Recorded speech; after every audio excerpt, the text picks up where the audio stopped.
buenas noches y bienvenidos al Catálogo. Ya es martes 17 de abril. Aquí comenzamos el programa que hoy va a versar sobre tres aspectos, tres asuntos fundamentalmente de alto contenido político. En primer lugar, amanecíamos esta mañana con una carta sorprendente, sin lugar a dudas, un giro en los acontecimientos. Después veremos hacia qué sentido. Carta de Cristina Cifuentes, aquí la ven, donde la presidenta de la Comunidad de Madrid renuncia a su máster en Derecho Público y Autonómico de la Universidad Rey Juan Carlos. Vamos a volver a ver efectivamente la carta de Cristina Cifuentes. Ha renunciado y ha pedido disculpas. ¿Por qué? Porque dice que, entre otras cosas, por haber aceptado facilidades a la hora de haber cursado ese máster tan polémico del año 2011-2012. La pregunta que cabe hacer, porque Cristina Cifuentes, ahora lo escucharemos, dice que no cometió ningún tipo de ilegalidad y que tiene la conciencia plenamente tranquila y que no piensa dimitir. Entonces, si no cometió ningún tipo de ilegalidad, ¿por qué ha renunciado a este máster y por qué se ha disculpado? Interesante reflexión que veremos en los próximos minutos. Fíjense que en ningún momento, dice la presidenta de la Comunidad de Madrid, pretendió sacar ventaja entonces de ese máster, ni pretende sacarlo en el presente ni en el futuro, por lo que comunica formalmente su renuncia, la decisión de renunciar a la utilización de este título. Después, en la rueda de prensa posterior al Consejo de Gobierno, daba estas explicaciones. Ojo, porque no se va y dice que va a gobernar hasta que le dejen. Yo quiero de manera voluntaria renunciar a la utilización de ese máster. Yo no he cometido ninguna ilegalidad, absolutamente ninguna. Yo no me he planteado dimitir, porque creo que no hay razones objetivas para ello. No las hay. Bueno, esto decía Cristina Cifuentes. Hoy vamos a hablar de ello, de la polémica, de cómo está recrudeciendo esa guerra entre el PP y Ciudadanos, con Toni Cantó, con algunos otros ejemplos de políticos que saben ustedes que, por ejemplo, la semana pasada muchos de los diputados del Congreso de los Diputados, por arte de magia, borraron gran parte de su currículum. Y esto ha abierto una guerra entre el PP y Ciudadanos que evidentemente tiene connotaciones electoralistas, porque estamos a las puertas de un año electoral muy interesante. Ojo, ¿qué va a hacer Ciudadanos? ¿Le vale esta renuncia de Cifuentes a su máster? ¿Le vale esta petición de disculpas de la presidenta madrileña? Parece que no. Escuchamos a su portavoz. No busca justificarse políticamente. Lo que busca, desde nuestro punto de vista, es un atenuante de cara al posible juicio o a la posible presencia de la señora Cifuentes ante los tribunales. Bueno, vamos a hablar de todo ello, como también vamos a poner otros ejemplos de algunos casos de otros políticos de otros países que, por mucho menos de lo que ha ocurrido en nuestro país, no solo con Cifuentes, sino también con algunos otros políticos, a santo de su currículum académico, han dimitido. Hay algunos casos más graves, otros menos. Y vamos a hablar, por ejemplo, de plagios de tesis, vamos a hablar de vacaciones pagadas por determinados empresarios. Todas estas cosas han supuesto dimisiones en otras naciones de nuestro entorno. No hay que irse a países muy remotos. O también, por ejemplo, pérdida de puntos del carnet de conducir ha supuesto que algunos ministros, consejeros o presidentes de regiones de nuestro entorno hayan dimitido. De todo ello vamos a hablar esta noche y nos vamos a centrar también en lo que está ocurriendo. Atención, el auto, la respuesta demoledora del Tribunal Supremo, y no precisamente del magistrado Llarena, sino de la Sala de Apelación. ¿A quién? A Alemania, al Tribunal alemán. Hoy han contestado, después de que se negasen a extraditar a Puigdemont, o por lo menos a compartir con el criterio del magistrado Llarena que hubo rebelión en los actos que él cometió. En este auto, ojo lo que dicen, porque en un primer lugar van a ver que si hubieran intervenido, dice que hubo enfrentamientos entre 2 millones de personas, dice el Tribunal Supremo, contra 6.000 policías. Y que eso, digamos, que de alguna manera no pudieron impedir la celebración del referéndum. Pero dice el Tribunal Supremo que si hubieran intervenido un número bastante mayor de policías, es muy probable que todo acabase en una masacre. Atención, que utiliza la palabra masacre. Y añade el Tribunal Supremo que muy probablemente con esa masacre, entonces Alemania sí que nos hubiese aceptado la euroorden y hubiese aceptado extraditar a Puigdemont. Durísimos ataques. Atención, ¿qué más dice el Tribunal Supremo contra el Tribunal alemán? Dice que no se está ante una rebelión de una muchedumbre de personas más o menos organizada contra el Estado español para tomar sus centros de poder, sino que asegura que las personas, y atención porque aquí está el quid de la cuestión, dice el Supremo que las personas que llevaron la iniciativa en la ejecución de los presuntos hechos delictivos eran sujetos que estaban en el poder, que tocaban el poder, que estaban en la Generalitat. Lo define como sujetos que ocupaban oficial y legítimamente los poderes constitucional y legalmente establecidos en una comunidad autónoma. Por ello, dice que no necesitaron la violencia para hacerse con el poder, que es lo que exigía el tribunal alemán, porque ya ocupaban esos cargos. Y por ello dice que la violencia pasaba a un segundo plano. Interesantísimo todo lo que dice el Tribunal Supremo, que analizaremos esta noche en el programa, así como también vamos a abordar un aspecto interesantísimo. ¿Saben ustedes? La gran pregunta, ¿cómo se pagó el referéndum del 1 de octubre? El tribunal alemán también está dirimiendo en estos momentos sobre si hubo un delito de malversación de fondos públicos. Es decir, si con el dinero de todos los contribuyentes catalanes y del resto de españoles se pagó el referéndum del 1 de octubre. El Tribunal Supremo, el Juzgado de Instrucción número 13 de Barcelona, la Guardia Civil dicen que sí. Pero Cristóbal Montoro, ayer, en una entrevista en el periódico El Mundo, garantizaba que no se pagó con fondos públicos. Entonces, ¿cómo se pagó? Aquí van a ver un informe policial que dice que sí, que la campaña de civismo que el Departamento de Presidencia financiaba a través de su crédito solicitando al Departamento de Vicepresidencia podía tratarse de la campaña de referéndum del 1 de octubre y lo cifran más de 3 millones de euros. ¿A quién creer? ¿Al ministro Montoro? ¿Al Tribunal Supremo? ¿A la Guardia Civil?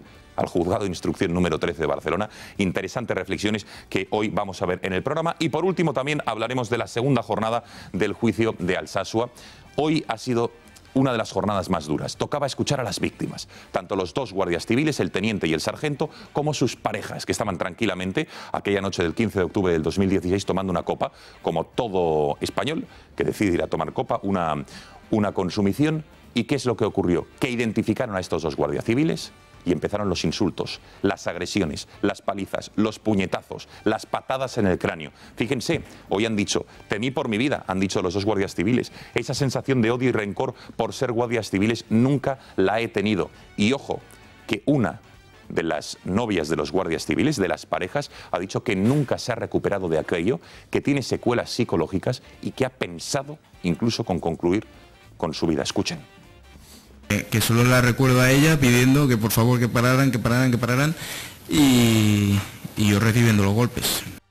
¿Temió por su vida? Sí, por supuesto que sí. Yo lo que recuerdo más es con el odio y la saña que le daban a Óscar en la cabeza. Yo desde aquel día perdí mi vida, perdí mi hogar.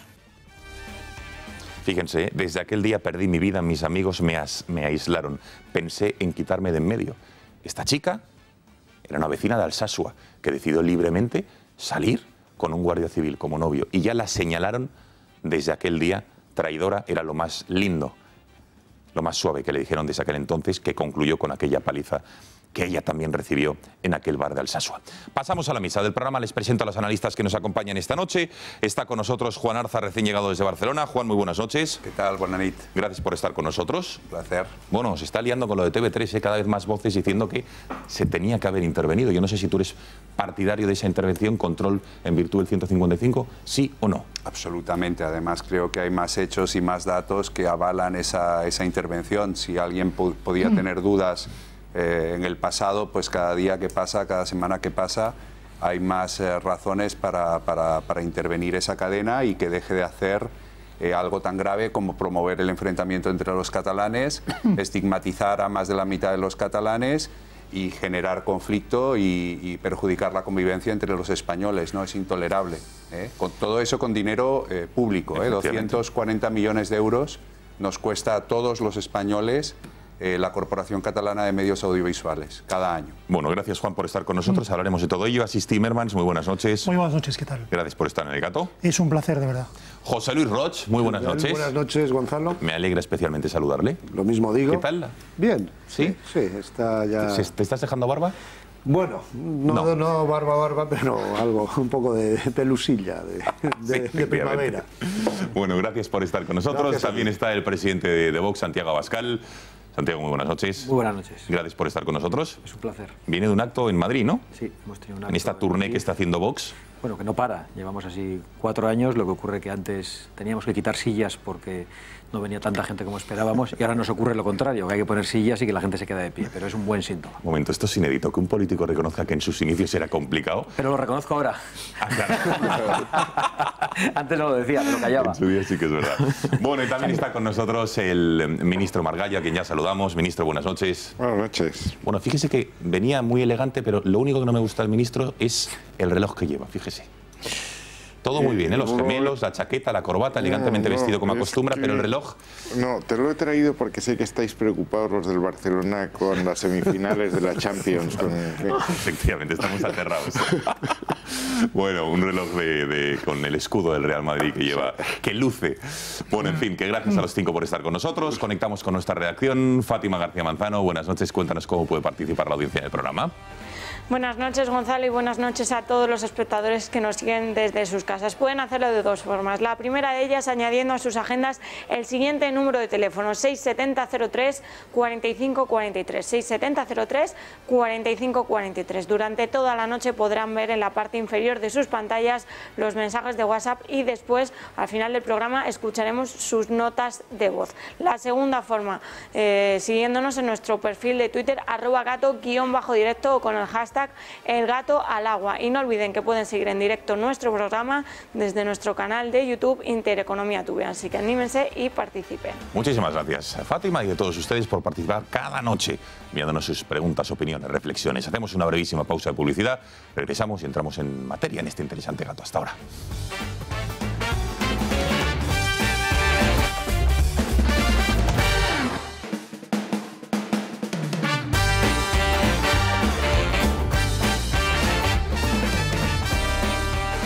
Bueno, pasan 13 minutos de las 10 de la noche, comenzamos el programa, si les parece, con todo lo que está ocurriendo en Madrid en relación con el polémico máster de Cristina Cifuentes. Enseguida verán la carta o la tribuna que publicaba el rector de la Universidad Rey Juan Carlos en el periódico El País, y que como consecuencia de la misma, Cristina Cifuentes hoy contestaba a esta carta al rector, la hacía pública a su vez, en la que anunciaba ni más ni menos que su renuncia al máster de Derecho Público y Autonómico de esta universidad, y además pedía disculpas. Dice Cifuentes que es un máster del que posee el correspondiente título oficial, que en primer lugar asegura que ella no ha cometido ninguna ilegalidad y en segundo que ha cumplido los requisitos que la universidad le puso para conseguir dicho título. Esto lo ha remarcado en varias ocasiones. La presidenta asegura que la obtención de dicho máster se ha visto afectada al parecer por diversas irregularidades administrativas totalmente ajenas a su persona. Añade que dicha acta no había sido solicitada por nosotros, es decir, por ella, no obstante lo cual procedieron a su distribución a los medios en base a que confiaban plenamente en que esta documentación era veraz. Añade la líder regional popular que una preocupante vulneración de la Ley de Protección de Datos de la universidad que diriges, porque se dirige al rector, que no solo ha podido facilitar el acceso y divulgación de datos personales, sino también su manipulación. Atención, porque aquí apunta y acusa. Por ello, comunica formalmente su decisión de renunciar a la utilización del título expedido por la Universidad Rey Juan Carlos, solicitando que dicha renuncia sea considerada con carácter inmediato a los efectos oportunos. Cristina Cifuentes, una carta fechada a día de hoy. Posteriormente, en la rueda de prensa del Consejo de Gobierno, decía lo siguiente, que no dimitía, que considera que goza de la confianza del presidente Mariano Rajoy y que va a seguir gobernando la Comunidad de Madrid hasta que le dejen. Vean. Quiero de manera voluntaria renunciar a la utilización de ese máster. Yo no he cometido ninguna ilegalidad, absolutamente ninguna.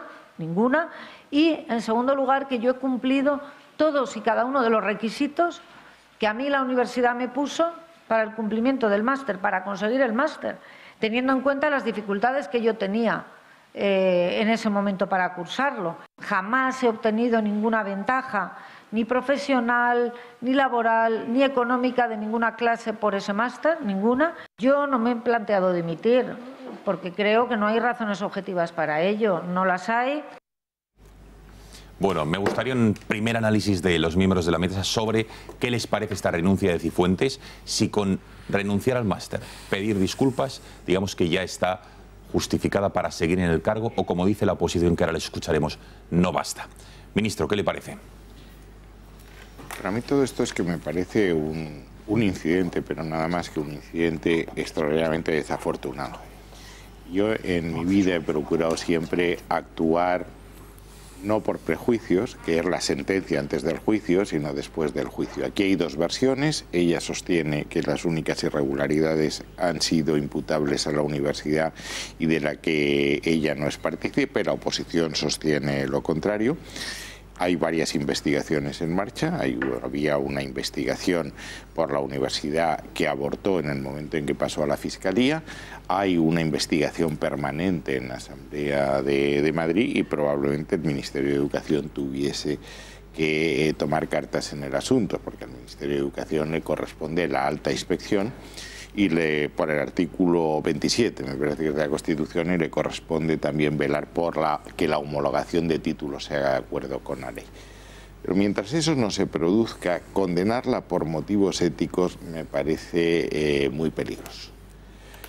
Aquí todos ya tenemos una cierta edad, yo más que ninguno, pero yo recuerdo el caso de un presidente, no de mi partido, el Partido Socialista Obrero Español, Demetrio Madrid, me parece que se llamaba, en Castilla y León, que dimitió y luego se comprobó que no había hecho absolutamente nada.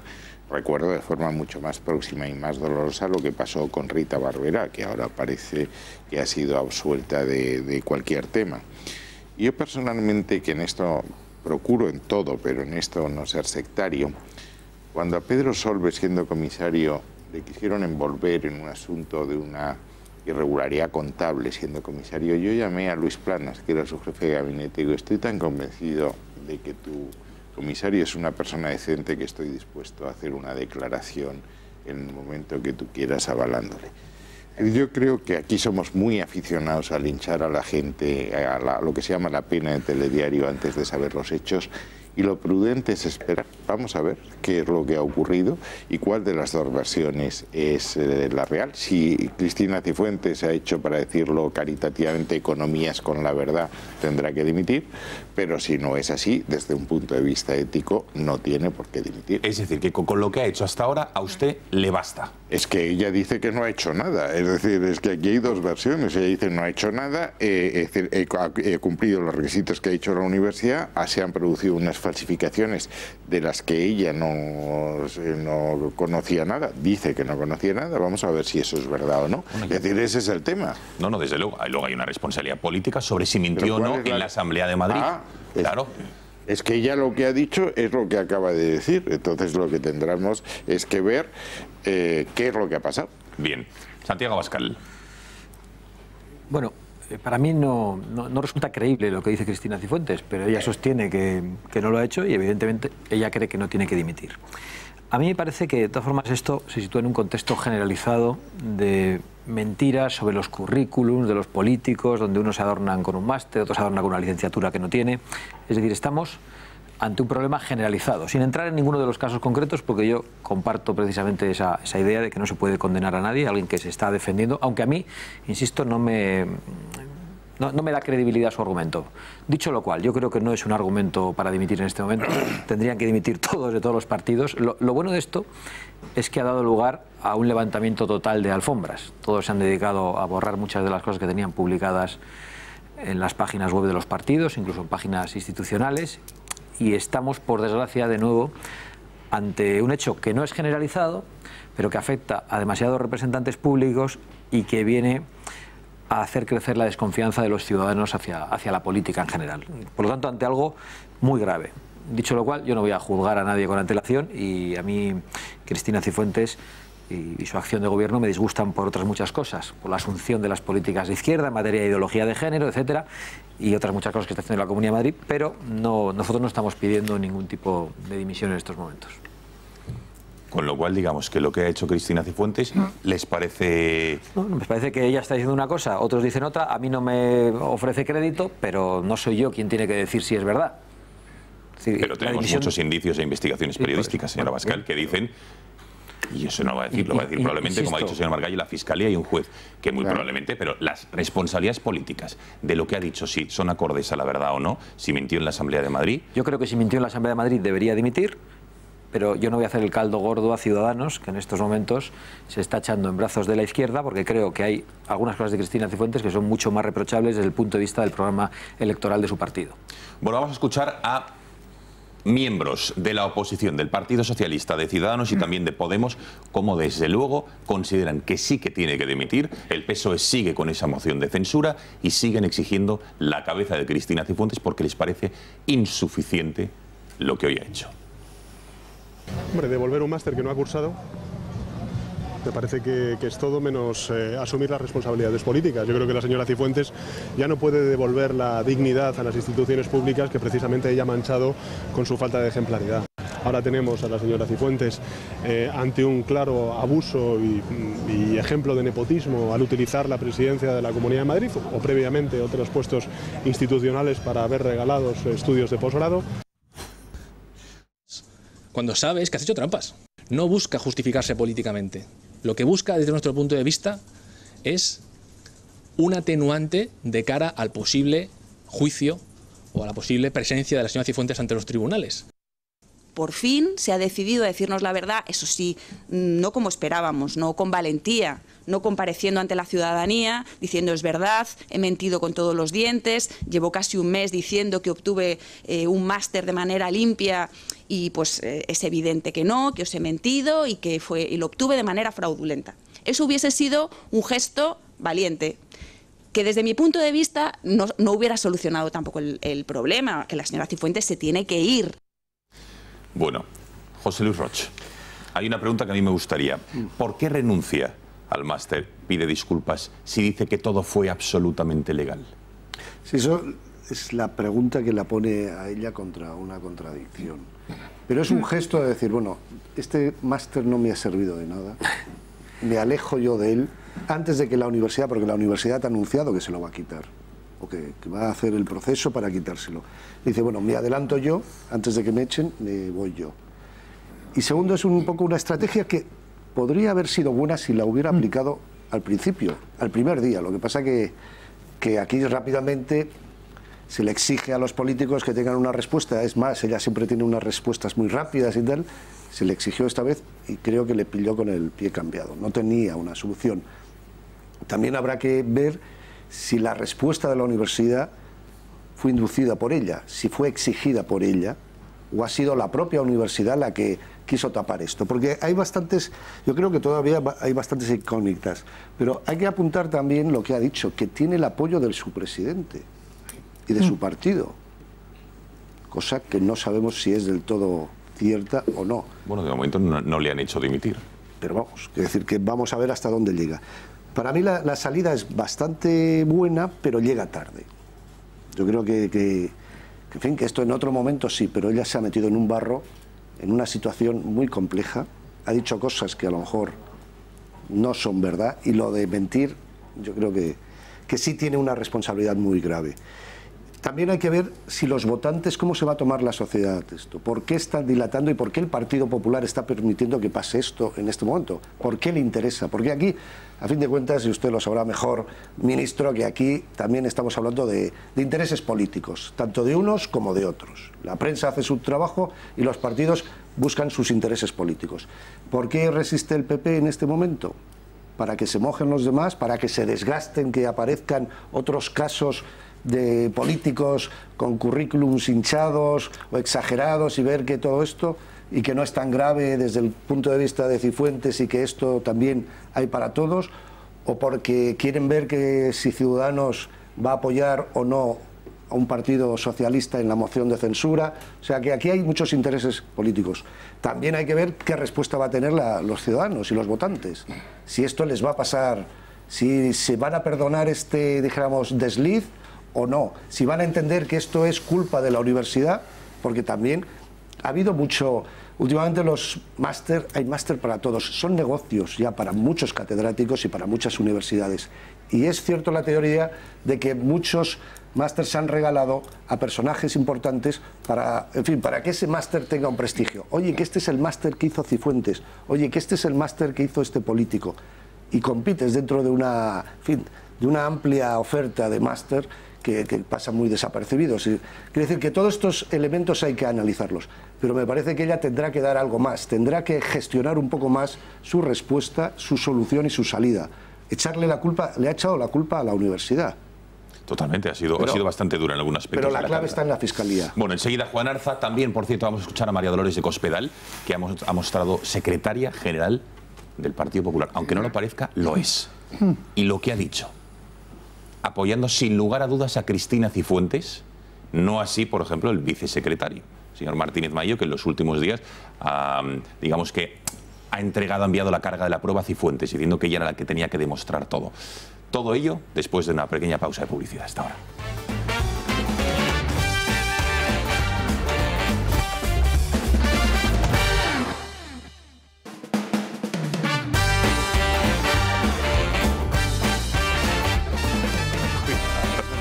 Bueno, un momento, vamos a ver que aquí hay cosas en la publicidad que mejor no desvelar por el interés público, porque si no sería otro escandalazo, serían Cifuentes 2. En fin, María Dolores de Cospedal, se lo decía antes de la publicidad. Fíjense, la defensa cerrada que una vez más ha hecho de Cristina Cifuentes, para que entiendan ustedes y vayan posicionándose entre quién es quién y sobre todo quién está con quién en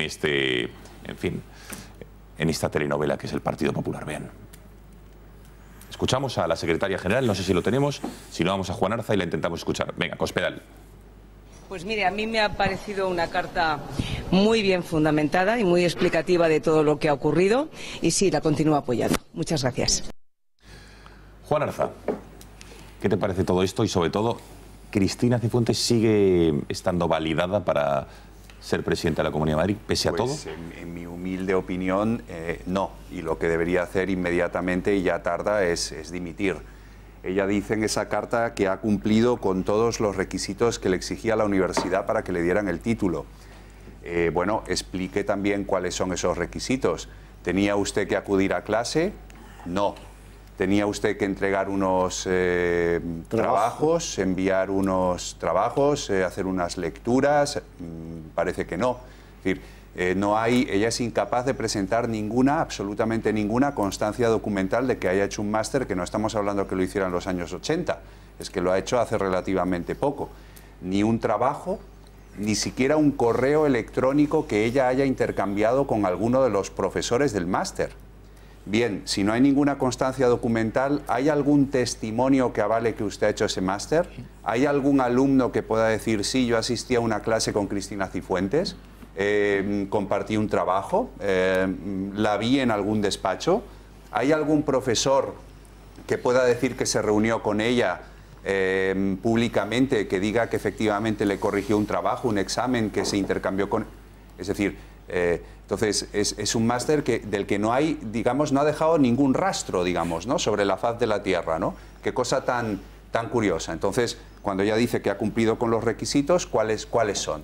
Entonces, yo creo que en fin, esto lo sabe todo el mundo, y lo piensa todo el mundo, que esta señora no hizo absolutamente nada para que le dieran ese título. O hizo, digamos, lo mínimo. Se entrevistaría quizás con el director del instituto, con el rector, con quien fuera. En fin, movió los hilos para que se lo dieran, pero no es incapaz de demostrar que haya hecho nada. Creo que si el Partido Popular tuviera más cintura y más capacidad de reacción y fuera un partido más acorde a bien entrado el siglo XXI que estamos, a cómo es la sociedad hoy en día, hubiera hecho dimitir a esta señora y ya estaría trabajando en otra figura, en otro candidato, con 1 año y pico por delante para afrontar con garantías unas elecciones autonómicas, y creo que además la sociedad española reconocería la valentía, el coraje y el buen hacer del partido, y no lo penalizaría como me temo que lo va a penalizar en las próximas elecciones, ¿no?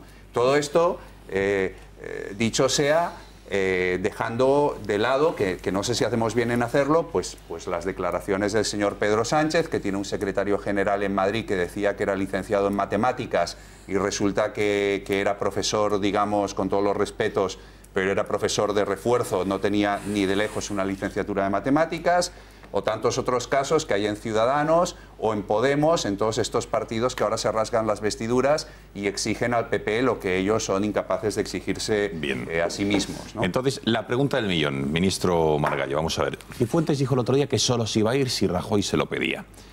¿Se lo va a pedir? Dicho de otra manera, ¿por qué no se lo pide? Juan Arza lo acaba de decir, con lo fácil que hubiera sido hace 2 o 3 semanas, bueno, se va a Cifuentes, se pone a otro y llegamos con el poder a las elecciones autonómicas y municipales de mayo del año que viene. Usted, que tiene una bola de cristal y que todo lo sabe, ¿qué nos puede decir al respecto?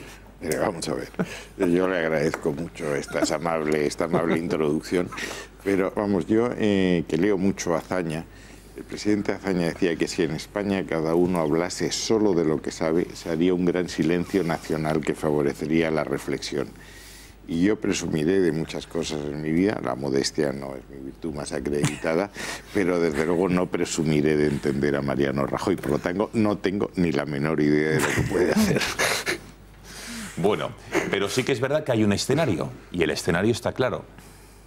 Si dejan caer a Cristina Cifuentes, ponen a otro candidato, al vicepresidente, y llegarían el año que viene con el poder en la Comunidad de Madrid. Si no dejan caer a Cristina Cifuentes, obligan a Ciudadanos a que apoye una moción de censura junto al PSOE y a Podemos, y que lo que queda de año gobierne la Comunidad de Madrid un ejecutivo de izquierdas, con lo cual Ciudadanos de alguna manera perdería todo el crédito que ha tenido o que ha ganado en los últimos años, con lo cual es una jugada interesante. Asís. Sí, yo ahí sí que no estoy de acuerdo en el sentido de que queramos o no, se ha creado una opinión pública que no, o sea, no estamos jugando con los esquemas de hace un par de años. Es que lo que no se dan cuenta algunos líderes de los grandes políticos es que esto ha cambiado. El voto del miedo o el voto útil se ha disipado. ¿Qué quiero decir con esto? Que en este momento yo creo que Ciudadanos no pagaría electoralmente un cambio de gobierno en nombre de la regeneración. No estoy juzgando nada respecto a una persona concreta o un caso concreto, pero en este momento obviamente lo que no permitiría a Ciudadanos es un gobierno en el que Podemos pudiera tener el más mínimo, no digo ya la más mínima participación, sino la más mínima presencia. Eso lo dejaría claro. Ciudadanos no siempre lo ha tenido claro, pero cualquier concesión, incluso simbólica, que ha hecho a Podemos siempre lo ha pagado en términos de imagen y de votos. Lo que quiero decir con esto es que yo creo que sin duda, no por el candidato de Podemos, por el liderazgo de Podemos en la Comunidad de Madrid, pero el liderazgo nacional de Podemos va a mantener ese órdago hasta el final, porque le va a perjudicar muchísimo más echarse atrás que llegar hasta el final. Bueno, vamos a ver. Fátima García Manzano, hay otros casos, hemos preparado otros casos en países de nuestro entorno, en naciones cercanas a España, en los que por mucho menos, hay otros que son casos más graves, evidente, pero que por mucho menos políticos han dimitido. Y aquí parece que al político le cuesta dimitir en España. Así es, Cristina Cifuentes ha renunciado a su máster, pero no a su cargo como presidenta de la Comunidad de Madrid, y eso que la sombra de una posible moción de censura le acecha. ¿Estas reticencias a dimitir se producen también en otros países o se trata de una de las características básicas de la política española?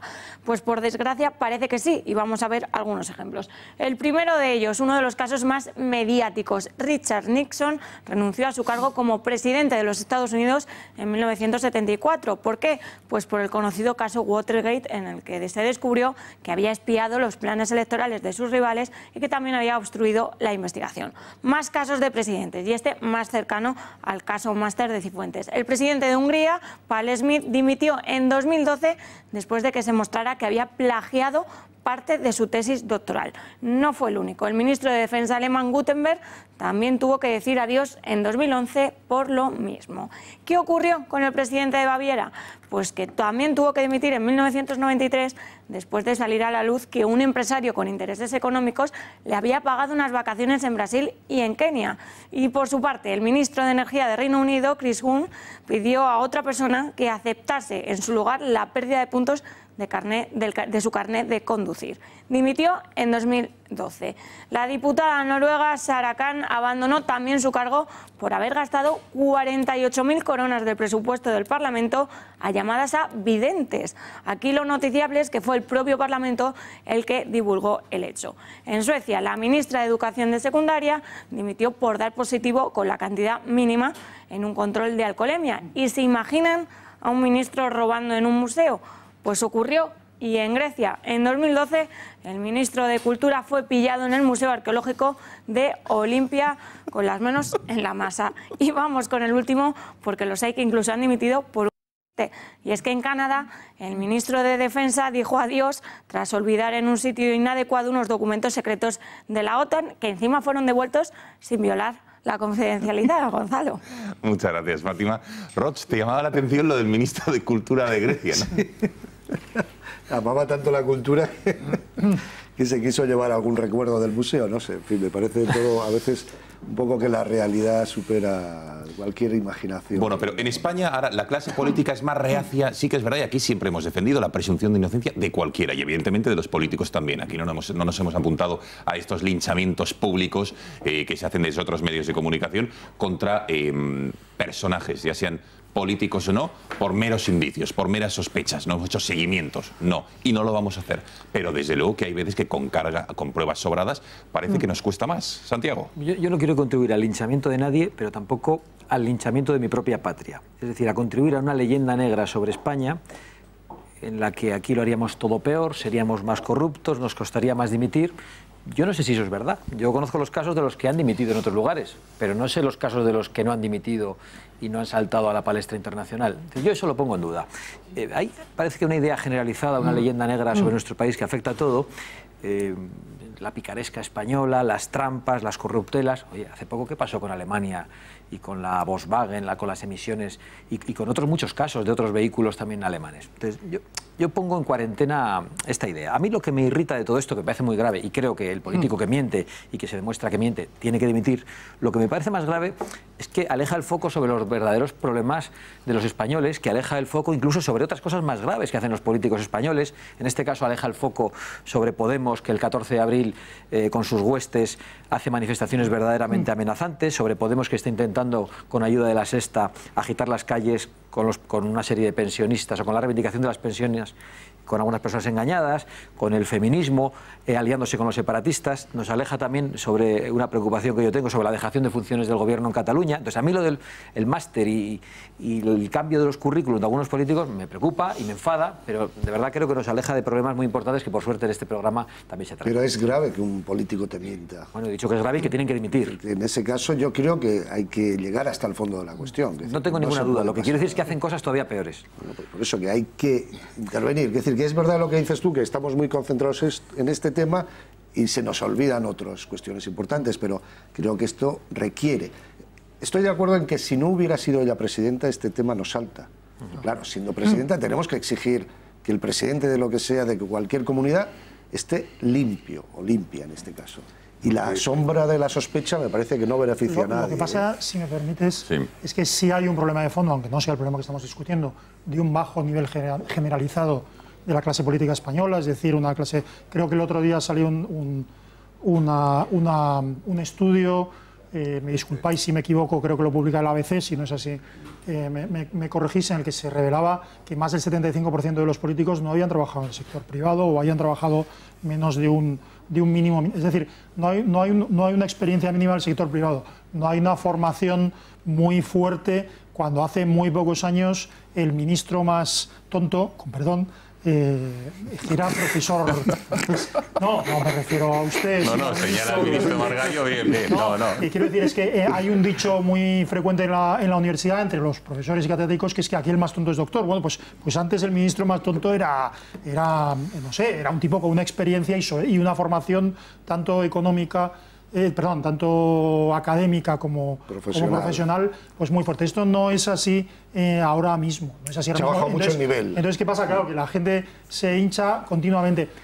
Quiero decir una cosa, lo digo porque creo que es aparte de reflexiones, creo que es de justicia. Es decir, bien, todos entendemos las estrategias ahora de poner el ventilador y de que todos somos iguales, etcétera. Pero, por ejemplo, es decir, sinceramente, ahora que no nos oye nadie, sacar a Toni Cantó, con el cual no tengo al cual ni conozco, sacar a Toni Cantó como ejemplo de mentira, porque un señor que tenía una empresa que funcionaba muy bien, de formación de actores y de personas de teatro, diga que es pedagogo, eso es una tontería. El otro día me entrevistó en Intereconomía y decía que era periodista. Decía, el periodista asistía a unas, y yo estaba pensando por debajo, como me lo pongan, todavía me dicen que estoy falseando un título o algo así. Pues es decir, cuidado. Dos de los mejores pedagogos a los que tengo que agradecer la educación de mis hijos, uno es profesor de violín y no es pedagogo, no es licenciado en pedagogía, y otro es entrenador de fútbol. Eso, pedagogo es una persona, o educador es una persona que educa, periodista, muchísimos periodistas no tienen la titulación.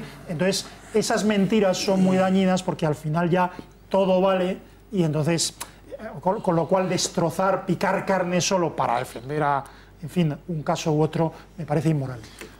Ministro, ¿hay menos higiene democrática en nuestro país, en la clase política, a la hora de asumir responsabilidades con respecto a otras naciones? Vamos a ver, primero, la reflexión de Timmermans me parece inteligente. Yo no sé si Gaziel tenía el título de periodismo, desde luego Azorín no lo tenía y Ortega no lo tenía. Y entonces decir que no eran unos magníficos periodistas me parece una idiotez. En segundo, aquí hay dos cosas. Si ha habido un comportamiento poco ético y segundo, que estamos en una lucha de poder en vísperas de unas elecciones. Y esto ocurre en todos los países del mundo.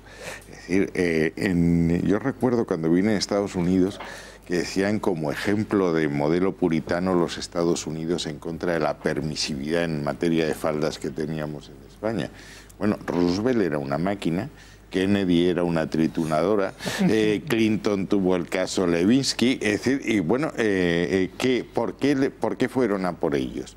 Nixon porque en un momento tenía una concentración de poder como no se había producido en Estados Unidos, gana las elecciones 2 veces, tiene las 2 cámaras, Kennedy exactamente lo mismo y Clinton lo mismo.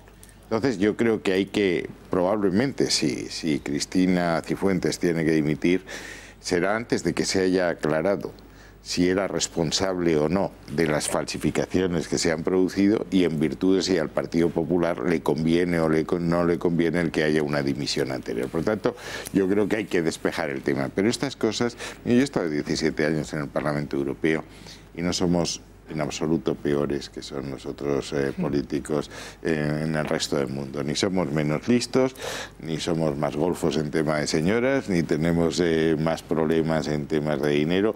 Lo que pasa es que es verdad que nosotros tenemos un cierto masoquismo, es decir, es que llevamos consumido en este tema no sé cuánto tiempo cuando se está produciendo lo que se está produciendo en Cataluña o se está produciendo lo que se está produciendo en Siria entre Rusia y Estados Unidos. Claro, yo ya estoy del máster de Cifuentes hasta por encima del pelo. Oiga, que se lo quiten, que hagan lo que quieran, pero que no me lo vuelvan a contar, vamos. Juan, bueno, yo es que veo una cierta relación entre lo que se está produciendo en Cataluña o lo que asusta a Santiago, que también me asusta a mí, ¿no? Cuando ves a centenares de jóvenes desfilar con las efigies de Marx, de Lenin, incluso de Enver Hoxha, ¿no? De Stalin. De Stalin. Yo es que veo una relación entre los dos hechos, no con la crisis en Siria, pero sí que creo que el populismo, sea de extrema izquierda o sea nacionalista, se ha alimentado y se sigue alimentando del descrédito de la clase política española. Aunque ellos, los nacionalistas y los populistas de extrema izquierda, tienen casos gravísimos, semejantes, y desde luego se le pueden tirar en cara infinidad de casos, digamos, muy parecidos. Pero es que el discurso populista, repito, tanto nacionalista, se alimenta mucho de esta falta de ejemplaridad de la clase política española, porque es un discurso que es contra las élites, contra la casta, contra los privilegios, contra los que tienen títulos sin estudiar, contra los que ganan dinero sin habérselo trabajado. Y todo esto cala en una parte de la población que quizás no les dé mucha credibilidad ni a los independentistas ni a la extrema izquierda, pero sí que puede llegar a emitir un voto, digamos, de castigo, que a la postre pues nos ponga en un problema grave y en una crisis política importante, ¿no? Como creo que es el caso. Entonces, veo una relación entre las dos cosas. Creo que si en España, imagínense nuestros espectadores y mis contertulios, por un instante, imagínense que en España tuviéramos una clase política que no tuviera estos casos de corrupción. ¿Ustedes creen que la amenaza del populismo sería la misma? ¿Tendría la misma gravedad? ¿Tendría la misma, digamos, envergadura? Yo creo que no. Buscarían otros resortes. Seguramente, el de la crisis, pero ahí es donde se produce esa mezcla. Desde luego tiene que haber otros resortes, la educación, la crisis económica, etcétera. Pero creo que un componente importante de esa mezcla explosiva es el descrédito de las élites políticas, la falta de ejemplaridad de las élites políticas. Sí, simplemente una cosa. Venga, matizamos y cambiamos de asunto. Que al final sepamos qué ha pasado realmente. Claro. Es decir, que ella demuestre que ha hecho parte de ese... Ya no le exigimos que haya estado en clase, que haya hecho todos los... Pero que ha hecho algo, que no ha sido un donativo de la universidad, por mucho que la universidad la quiera. Y otra cosa que esto nos demuestra es quién marca la agenda informativa. Porque este tema, que al ministro ya le cansa y a toda la sociedad, pero sigue siendo recurrente. Es decir, ¿quién decide que los temas tienen que... hasta qué punto esto se agota o no? Es decir, que... Porque casi siempre, se ha comentado, los ERE han pasado de una manera muy discreta. Lo de Valencia con el Partido Socialista está pasando de una manera muy discreta. ¿Quién está marcando la agenda informativa realmente? ¿Quién dice que esto tiene que ir hasta aquí, tiene que durar más o menos, ¿no? Es decir, que esto también tiene un trasfondo, vamos, de intereses políticos y a veces informativos. Bueno, ¿qué opinan todos ustedes? Envíennos, nos están enviando muchísimas notas de voz, también WhatsApps. Les recuerdo cómo hacer la nota de voz, ya lo saben, cogen su teléfono, WhatsApp. Es muy sencillo, envían, graban la nota de audio y la envían a través del WhatsApp al 670-03-45-43 y nos pueden opinar si creen que Cristina Cifuentes debería dimitir, si por el contrario consideran que no, que con lo de hoy, la renuncia al máster y haber pedido disculpas ya es suficiente. ¿Qué les parece el nivel de lo que debatíamos hace un minuto, de la clase política de nuestro país, incluido el ministro Margallo, que está en la mesa? ¿Qué le parece? También pueden opinar de él. Bueno, en cualquier caso, envíennos sus opiniones. Aventino, ¿eh? Bueno, pueden enviar sus opiniones a través de los audios. Saludamos a nuestro siguiente invitado, Carlos Verbel, director de confilegal.com. Carlos, muy buenas noches. Buenas noches. ¿Cómo estás? Tienes cada vez más canas, ¿eh? ¿Cada vez más? Canas. Sí, le dijo la sartén al cazo, efectivamente. Bueno, veo que traes bien subrayado, estudiado, empollado el auto de Llarena, ¿no? Sí, sí. ¿Qué te ha parecido? No, perdón, de la sala de apelación, efectivamente, del Tribunal Supremo. Gracias por el matiz. Bueno, hoy, supuestamente, la sala de apelación debía contestar a la petición de Jordi Sánchez, entre otras cosas, de permitirle ser candidato a la Generalitat de Cataluña y, aprovechando que contestaba a la petición de los letrados de Sánchez, ¿qué es lo que ha dicho el Tribunal Supremo? Ha sido un auto, yo diría que demoledor. Contundente. Contundente, sin lugar a dudas. Ha abordado varios aspectos. ¿Qué titulares podemos sacar, Carlos? A ver, yo pondría uno muy claro, y es que, de su punto de vista, el tribunal alemán se equivocó. O el tribunal alemán no tiene ni idea.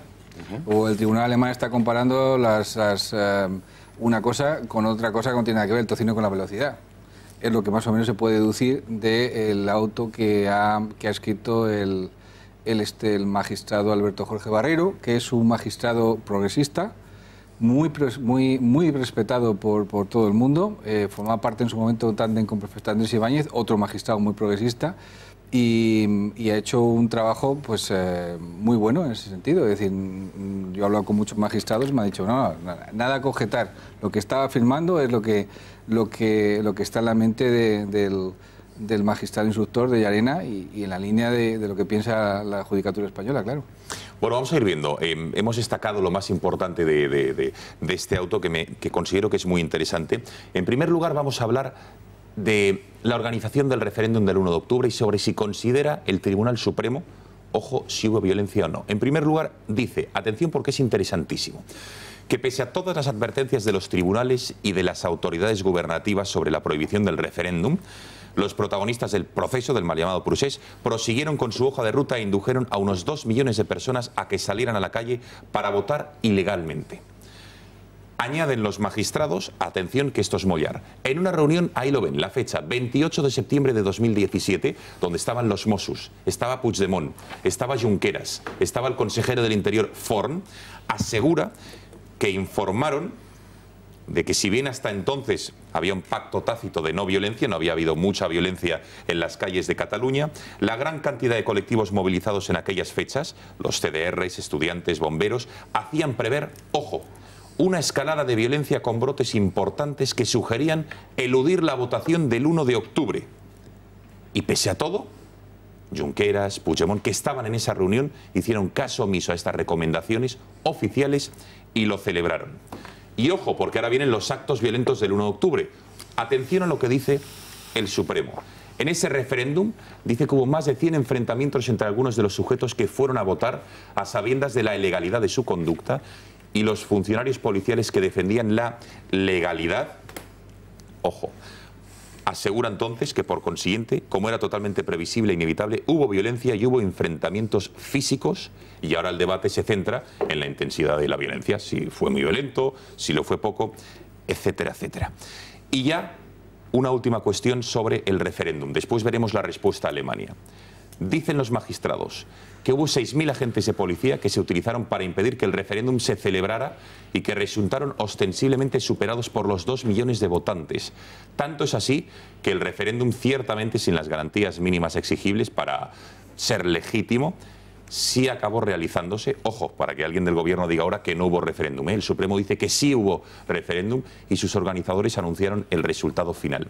Y por último, y aquí es lo de la masacre que me ha llamado muchísimo la atención. Vamos a ver el siguiente. Dice, ni más ni menos, que lo que sucede es que si hubieran intervenido un número bastante mayor de policías, en vez de los 6.000, es muy probable que todo acabara en una masacre. Y entonces sí sería muy factible que el resultado de la euroorden fuera muy distinto.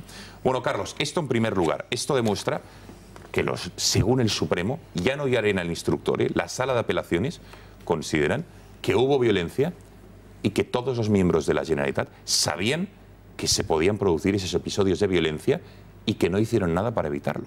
Sí, y además, bueno, si tú lees, estamos hablando del referéndum, pero si tú lees lo que dice el magistrado ponente sobre el papel de Jordi Sánchez, de cómo manipuló las masas, los 60.000 personas el día 20 de septiembre, cómo tuvieron que... Porque hay una cosa muy curiosa. Hemos sabido que a la Secretaría Judicial tuvieron que sacarla pasándola a un siguiente edificio, un teatro aledaño, sí. Haciéndose pasar por un teatro que hay al lado, camuflando ante la gente en una palabra, ¿no? Entonces, lo que viene a ratificar es el auto de procesamiento de Llarena. Lo repiten perfectamente. Además, Alberto Jorge Barreiro dice, esto ha ocurrido así, así, así.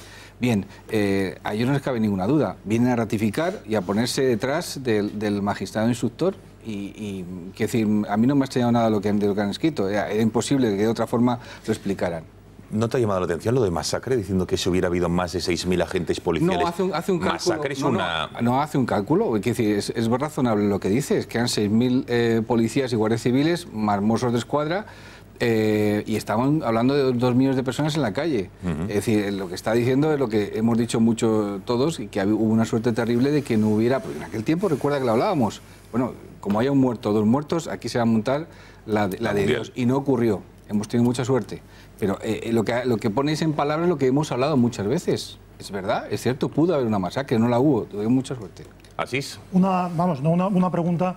A mí, bueno, me han llamado la atención muchos... Es un auto que hay que leer, ¿no? Porque es muy interesante. Solo te leo una parte o te resalto una parte. Lo que aquí realmente sucedía, dice el tribunal, era que después de más de 2 años dedicados a laminar el ordenamiento jurídico estatal y autonómico y oponerse al cumplimiento de sentencias básicas del Tribunal Constitucional, se culminaba un proceso secesionista, poniendo masas en la calle, etcétera, etcétera. ¿Por qué resalto esto? Entre otras muchas cosas. Porque en realidad lo que deja muy claro, y no quiero conectarlo con la barbaridad que ha dicho hoy determinado ministro, es que la administración... ¿Montoro hablamos? Habla usted, yo no he dicho el nombre.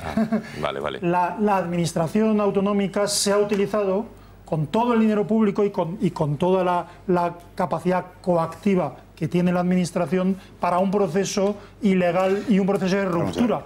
Quiero decir, no solo decir que el 1,5 millones de euros, que por supuesto son públicos, o el dinero de Omnium y ANC, que por supuesto es público, decir que eso es lo único que se ha utilizado para el proceso, no solo es una falsedad evidente, sino que contradice lo que aquí el auto, es que se lleva preparando esto desde muy distintas instancias de la Generalidad para dar un golpe de Estado con... Vale, un segundo, no, porque sí que me gustaría el debate ordenarlo para no liar a los espectadores. Aquí me gusta... No, que está muy bien así, desde luego, porque has introducido elementos francamente interesantes, pero está la violencia, que es de lo que estamos hablando, está la respuesta al tribunal alemán, de lo que ahora hablaremos, y está sobre si, lo que decía Asís, se utilizó dinero público, tal y como dice el Supremo, como dice el Juzgado de Instrucción número 13, como dice la Guardia Civil, en la elaboración de ese referéndum, ¿sí o no? Montoro ha dicho que no. Rajoy dijo que tampoco, que no había dinero del FLA. Hablaremos, entonces, si no hubo dinero público, ¿cómo se pagó? Pero son 3 debates diferentes. En primer lugar, me gustaría aclarar el de la violencia, que es lo que estábamos viendo. Ministro. A ver, me vas a perdonar que me salte el orden. Pero es que no me fastidies. A ver. O sea, es un minuto. A ver. Es decir, aquí lo que estamos, lo que desde hace mucho tiempo es en un golpe de Estado. Un golpe de Estado es intentar cambiar el orden constitucional por un procedimiento no previsto en la Constitución. Dos, ese golpe de Estado se da desde las instituciones que traen causa de la Constitución y el Estatuto. Ese es el gravísimo problema. Tercero, si ha habido violencia o no, no es el tribunal alemán el que tiene que decidirlo. Y subrayo, tribunal alemán. Los alemanes tuvieron el año 23 un putsch que se calificó de alta traición y que hubo una enorme lenidad. Ludendorff, que era el cabeza del golpe, fue amnistiado. Y Hitler estuvo 5 años en la cárcel que aprovechó para ser caudillo. Es decir, es el único caso de golpe de Estado fuera de España que yo conozca dado desde las propias instituciones. Y aquí hemos tenido, insisto, un golpe de Estado institucional que llevaba en un proceso de construcción nacional, y Juan lo conoce muy bien, desde 1980. Y a partir de la diada de 2012 y el auto de Llarena, ese sí que el de Llarena habla del libro de transición nacional. Y el 6 y 7 de septiembre el Parlamento declara que el ordenamiento español no rige en Cataluña. Y hay una ley que es de transitoriedad y otra que se llama, bueno, una ley del referéndum y otra que se llama de transitoriedad y fundacional de la República Catalana. Más claro agua, si eso no es violencia institucional, que venga Dios y lo vea. Pero desde el punto de vista europeo es que los alemanes para el no tribunal son alemán no lo es. Es que el tribunal alemán no tiene nada que decir en este tema. Pues lo ha dicho. No, pero es que yo me sé la orden de detención. La orden de detención establece 32 supuestos en que automáticamente lo tienes que dar. Y en aquellos que no está y la rebelión está, lo que habla es de la doble imputación. Y el tribunal alemán lo que tiene que decir si los hechos son delictivos o no. No cuántos kilos de violencia hay o qué posibilidad tenía de derrocar o no el ordenamiento constitucional, porque por esa regla de 3 Tejero no estaba dando un golpe de Estado porque no tenía posibilidad de derrocar los hechos alegados.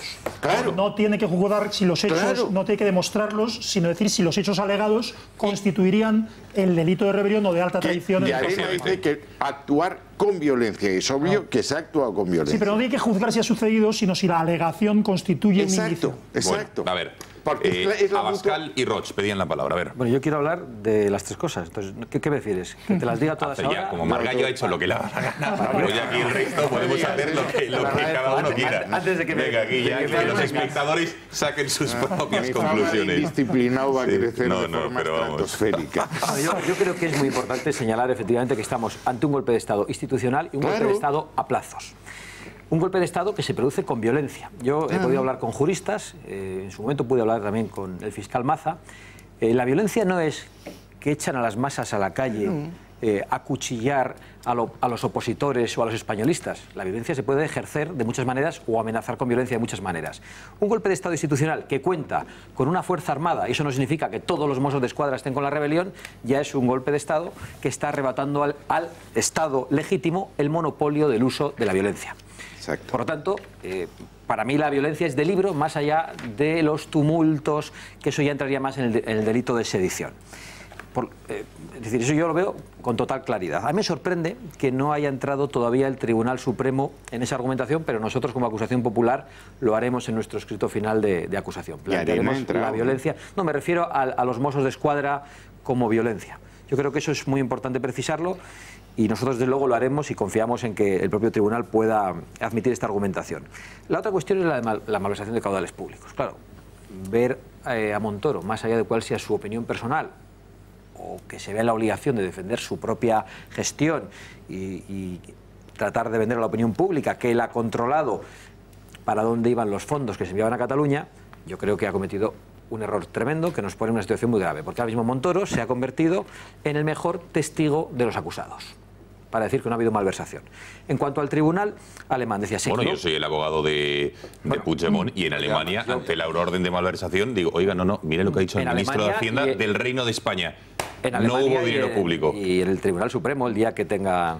Sí, pero bueno, yo lo digo por Puigdemont, por el asunto que habíamos sacado de la euroorden, es que es clarísimo. En cuanto al Tribunal alemán, y concluyo con esto, el Tribunal alemán se equivoca o quiere hacernos daño. A mí me sorprende mucho que Gonzalo Boyer anunciara esa misma mañana que iba a haber muy buenas noticias en Alemania. Y prejuzga y prejuzga como en su momento hizo el Tribunal Constitucional, entrando a valorar pruebas que no podía valorar para facilitar la legalización de las marcas políticas de ETA y tirando por tierra lo que había hecho el Tribunal Supremo.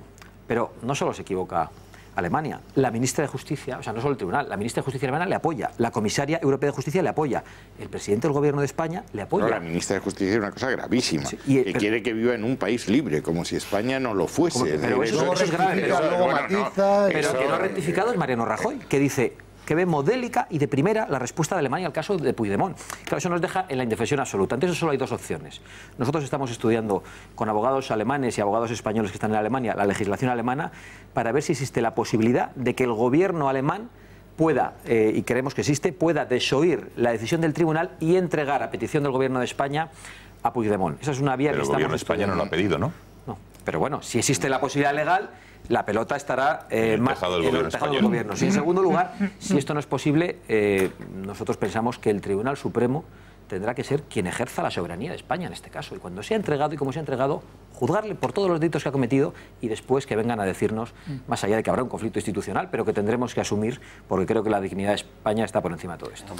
Enseguida, Roch. Pero, Carlos, ¿qué decía exactamente sobre la rebelión y la violencia? Porque dice el Supremo al Tribunal alemán, oye, señores, que el problema no es que quisieran llegar a las instituciones, que ya estaban en las instituciones. Claro, lo que decía el ministro. Es decir, la rebelión no viene de fuera, sino viene de dentro. Claro, desde gente que ya está en el poder. Claro. Y aparte, además dice una cosa muy clara también en el auto, Jorge Barreiro, y dice, han desobedecido 13 sentencias del Tribunal Supremo, del Tribunal Constitucional, una detrás de otra.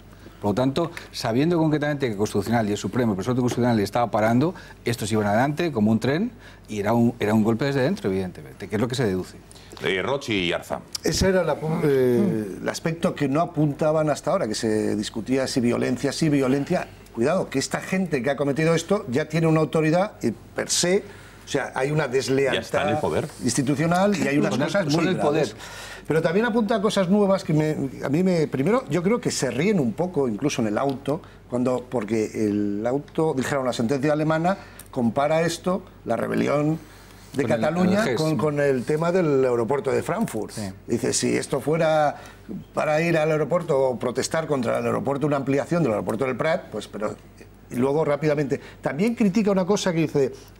Arranca muy bien la sentencia alemana diciendo qué pasaría si en Alemania hubiera sucedido a alguien y tal. Cosa lo cambia. Que luego se lo obvia y se va de ese tema. Que esa es la cuestión fundamental. ¿Por qué? ¿Qué hubiera pasado?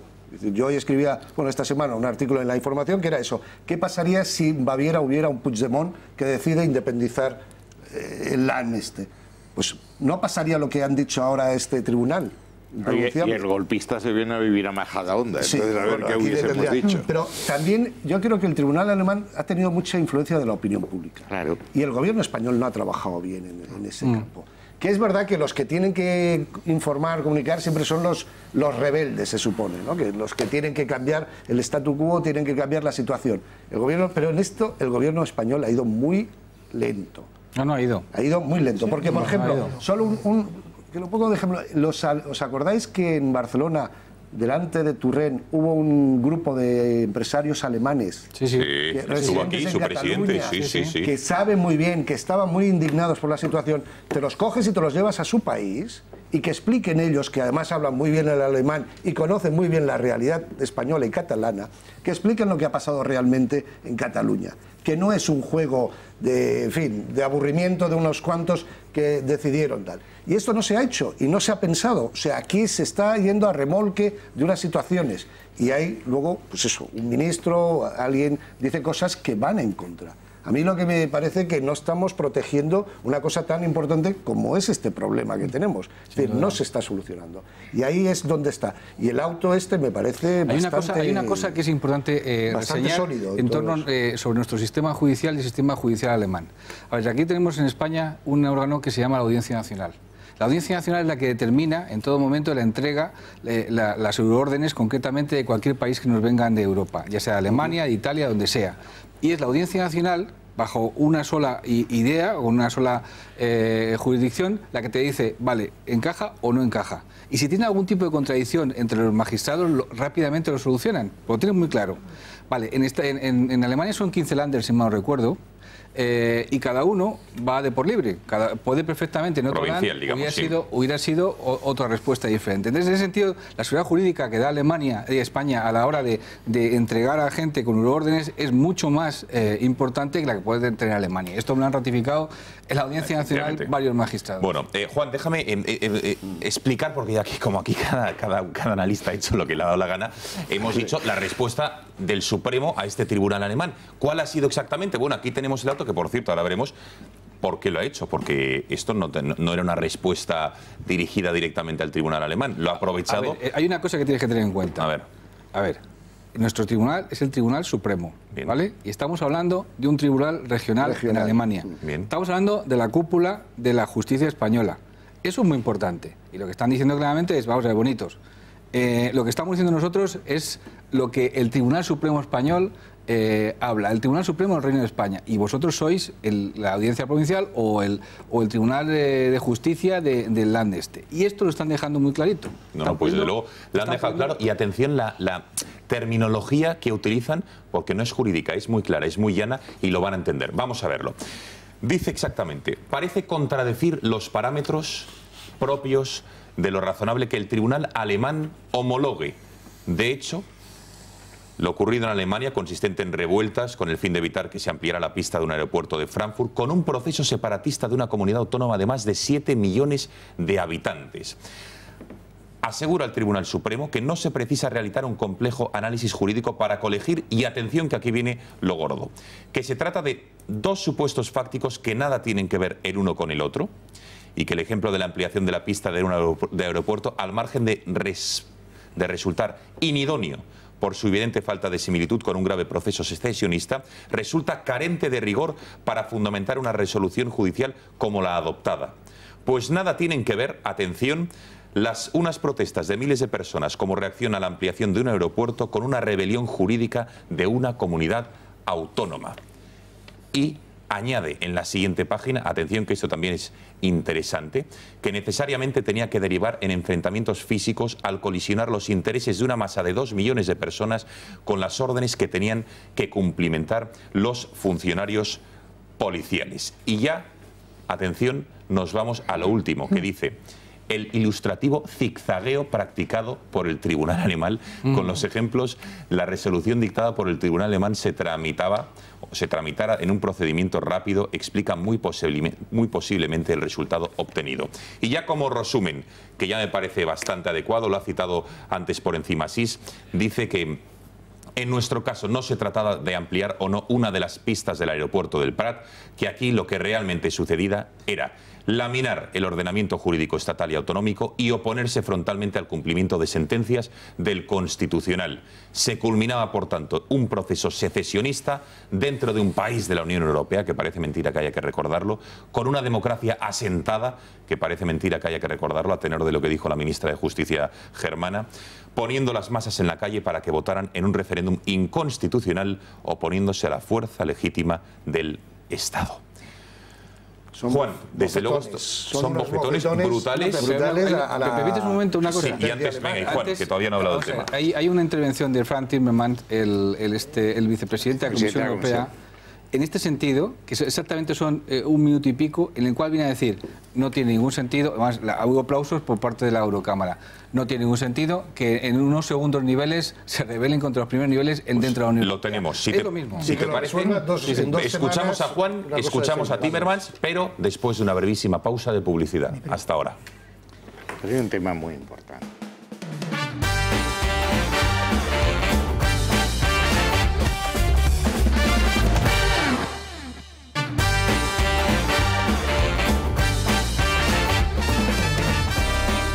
Bueno, pasan 15 minutos ya de las 10 de la noche, aquí seguimos en El Gato.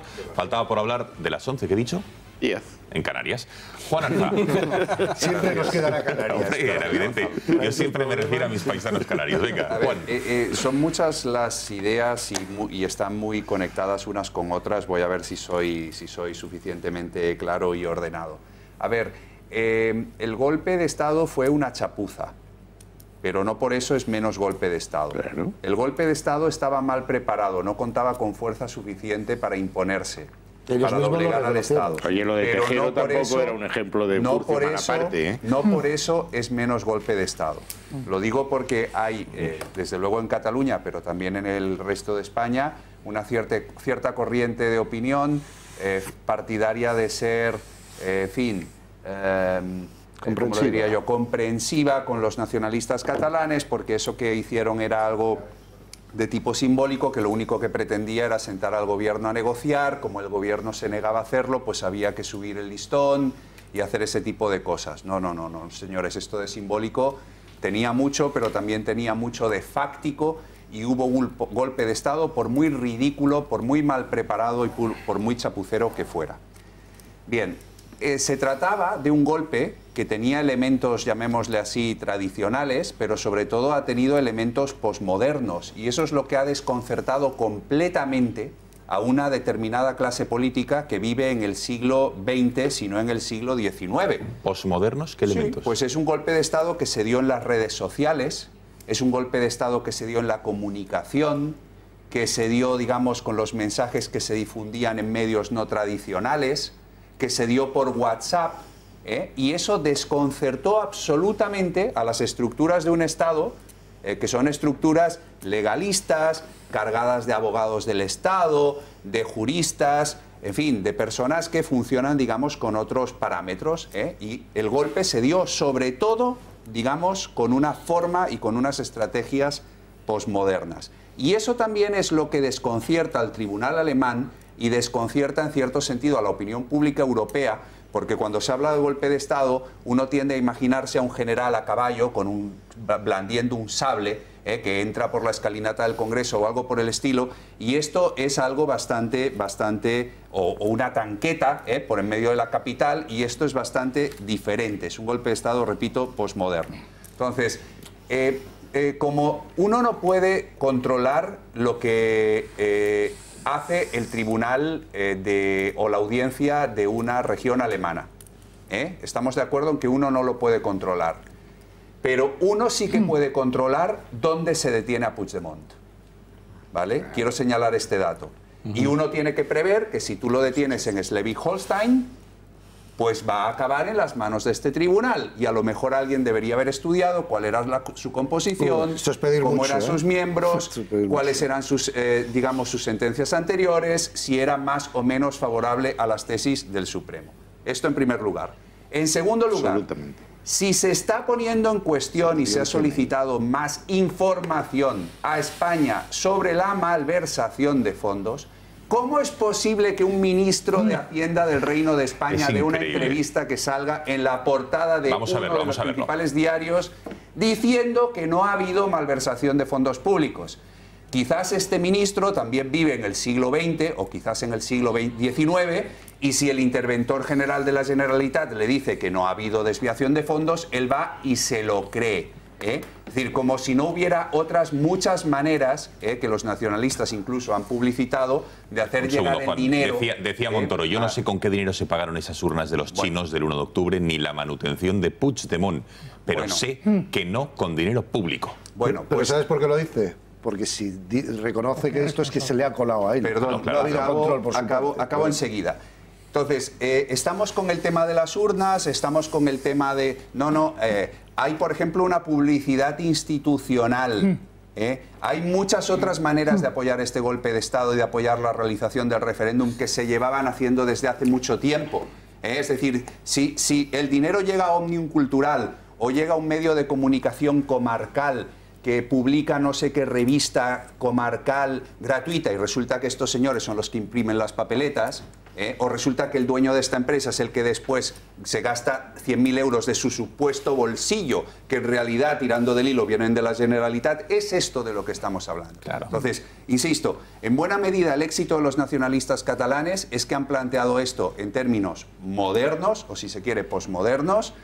Eso tiene sus limitaciones, como todos hemos visto, pero también tiene sus ventajas. Y esto ha desconcertado absolutamente al gobierno de España. Ha sido incapaz de plantar la batalla en ese campo, en ese terreno de juego. Está muy bien que se plantee la batalla en el terreno legal, está muy bien que se plantee la batalla en el terreno policial, en los terrenos, vamos a llamarle, clásicos pero se debería haber planteado la batalla y sigue sin plantearse la batalla, que es lo que más me disgusta y lo que más me preocupa en el terreno en el que los nacionalistas han demostrado ser muy hábiles. En la comunicación, ¿no? Y en las redes sociales. Así en eso. es. Bueno, Sí. Montoro, ¿qué es lo que decía? Vamos a recordarlo, efectivamente, en esa entrevista que le hacía al periódico El Mundo con este titular que desde luego ha dado la vuelta a toda España, sin lugar a dudas, porque niega lo que los jueces están diciendo que ocurrió. ¿Lo podemos ver lo que decía Montoro? A ver si lo podemos ir leyendo mientras yo voy hablando al respecto. No sé si lo acabamos de ver hace un momento con Juan Arza, a ver si lo vemos efectivamente, esta entrevista que hacía ayer lunes. Decía textualmente: yo no sé con qué dinero se pagaron las urnas de los chinos el 1 de octubre ni la manutención de Puigdemont, pero sé que no fue con dinero público. Y sobre el delito de malversación decía el titular de Hacienda: por eso hay una investigación judicial en marcha. Pero la malversación no requiere solo de desvío de fondos, es también abrir un recinto público para un acto político ilegal. Por ejemplo, aseguraba el titular de Hacienda. Vamos a ver, porque la pregunta es: ¿se destinó dinero público, como dice el Supremo, como dice el juez Suñer de Barcelona, incluso ya diciendo que era del FLA directamente, o no? Vamos a ver en este informe los indicios que hay al respecto y que Montoro niega. Que ni un euro del presupuesto de la Generalitat vaya destinado ni a financiar partidas presupuestarias de la Generalitat que ya han sido declaradas inconstitucionales. Así de tajante, de claro, se mostraba el ministro de Hacienda, Cristóbal Montoro, el pasado mes de agosto, cuando le preguntaban por la financiación del referéndum que se celebraría apenas 2 meses después. Sin embargo, el titular del juzgado número 13 de Barcelona, Juan Antonio Ramírez Suñer, el mismo que ordenó los registros en la Consejería de Economía el 20 de septiembre, publicaba este auto el 20 de enero contradiciendo a Montoro. Dice que resulta evidente que el pago de los gastos del proceso y del referéndum se realizó directamente por la Generalitat. Todo o parte de los pagos fueron realizados a cargo de los créditos obtenidos a través del FLA. El presidente del gobierno, unas semanas después, en el mes de febrero, reafirmaba la tesis del ministro de Hacienda. Que el gobierno de España no se dedica a dar dinero para que se haga un referéndum como este. Y ayer mismo Montoro seguía R que R. Yo no sé con qué dinero se pagaron esas urnas de los chinos del 1 de octubre ni la manutención de Puigdemont, pero sé que no con dinero público. Apenas 24 horas después de estas declaraciones, la Guardia Civil lo desmiente. Sí hubo dinero público en la financiación del 1 de octubre. Este documento que publica hoy OK Diario ya ha sido entregado a la justicia. En él pueden leer cómo indican por un presupuesto de 3.430.000 euros. ¿Y ahora qué? Entonces, ¿sí o no se hizo con dinero público? ¿Quién lo hizo? Bueno, esta atención con lo que decía Juan, está todavía muchísimos miembros imputados del antiguo gobierno catalán pendientes del juicio oral. Y está uno de los delitos de los que se le acusa es malversación. Y en el caso concreto de Puigdemont, una vez que ya consideran que la rebelión no existió porque no hay violencia, estaba el de la malversación, el delito por el que nos pueden enterar. Y ahora viene Montoro, dice que Nanay, desdiciendo el criterio del Supremo, del juez de Arena y de Suñer. ¿Me permites una postilla, Gonzalo? Venga, la postilla y lo digo así. porque hemos traído a colación a la ministra de Exteriores alemana, ¿no? ¿Con quién tenemos de justicia. Perdón, de justicia alemana, ¿no? Y al comisario, no sé si de justicia también de la Unión Europea. Comisaria también. Entonces, si estos señores leen la prensa, ¿con quién tenemos el problema? Sí. ¿Podemos cargar las tintas contra ellos? Hoy ya lo ha citado el señor Rull. A ver. Hoy ya lo ha citado el señor Rull. Pero quiero decir que objetivamente lo grave de esto no es que sea falso, porque como he explicado antes, y también ha explicado Carlos y otros, la malversación no solo es ese 1,5 millones, sino muchísimo más dinero destinado al proceso. Dinero, medios, etcétera. Lo grave no es eso, sino lo grave es que objetivamente decir esta falsedad ahora mismo, objetivamente, es boicotear el proceso de extradición, perdón, el proceso de euroorden de Puigdemont. Dicho esto, es decir, toda esta forma de destinar dinero público, lo enlazo con lo que quería decir antes, si me perdonáis la trampa, toda esta forma de destinar dinero público, aunque fuera de forma chapucera, como ha dicho Juan, contaba, no digo con el triunfo, sino con lo que ha sido la pedagogía de la impunidad durante 30 años, que llevaba a los golpistas a pensar que el Estado no iba a tomar acciones muy contundentes, sino a negociar con los golpistas una solución ni para ti ni para mí. La segunda cosa que hay que tener en cuenta es que este golpe era aparte de, no cambiaría jurídicamente las cosas, pero es que además se da contra más de la mitad de la población catalana. Quiero decir que es que más de la mitad de la población catalana está siendo violentada con su propio dinero para que se les imponga desde sus instituciones autonómicas un Estado distinto. Y en tercer lugar, y ya lo dejo en titular, pero esto es fundamental, los jueces son los únicos que están ayudando a los catalanes, a esta mitad de la población catalana, que ha decidido ser libre. Y ser libre en muchos ámbitos.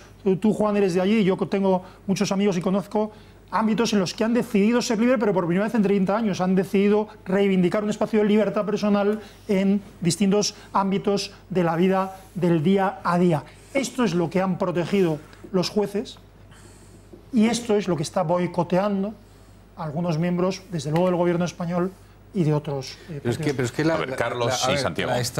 La fuente también de financiación no solamente es el FLAG. Es decir, por ejemplo, claro. La sociedad civil catalana ha conseguido en el último año 3 sentencias en el juzgado de contencioso administrativo contra la adhesión de los municipios a la Asociación de Municipios por la Independencia, que sobre otro día decía Economía Digital. Todo aquel municipio que pasara de esto de 150.000 habitantes eran 10.000 euros lo que tenían que pagar. Entonces, claro, imaginémonos que esto empezó a funcionar hace como 5 o 6 años.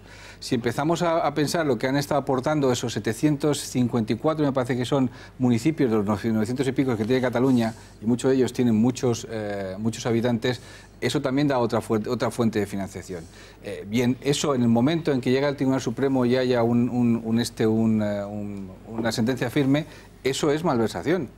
Y todos los alcaldes que hayan estado pagando pueden ser acusados, evidentemente, de esa malversación. Es decir, las fuentes de financiación ahora mismo lo está viendo la Guardia Civil de la mano del juez Ramírez Sunyer, que es, al final del camino, el que ha montado toda la historia. Lo hemos dicho más de una vez.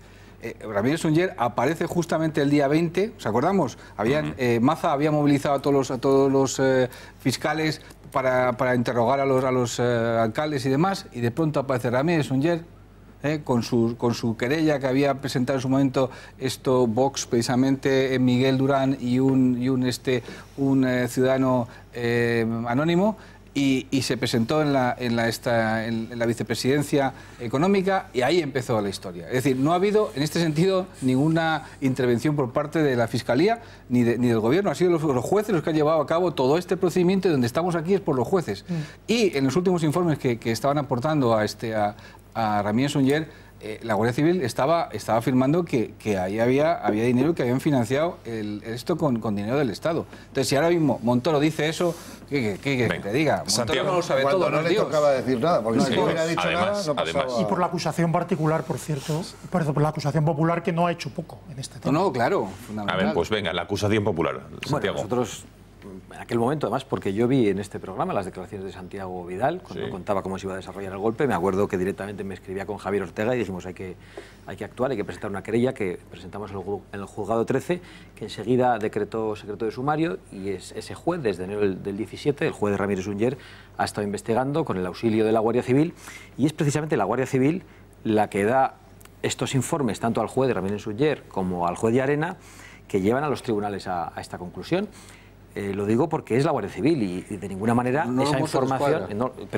esa información se le puede escapar a quien manda en la Guardia Civil, es el Gobierno, y que decir, o hay falta de información entre los dos ministerios o hay mala voluntad por parte del ministro de Hacienda. A mí, en todo caso, me parece que el señor Montoro tiene un problema de incompatibilidad de cargos. No se puede ser ministro del Gobierno de España y a la vez tener el cargo de testigo de los golpistas encausados. Con lo cual, antes hablábamos de la señora Cifuentes, de que debía dimitir.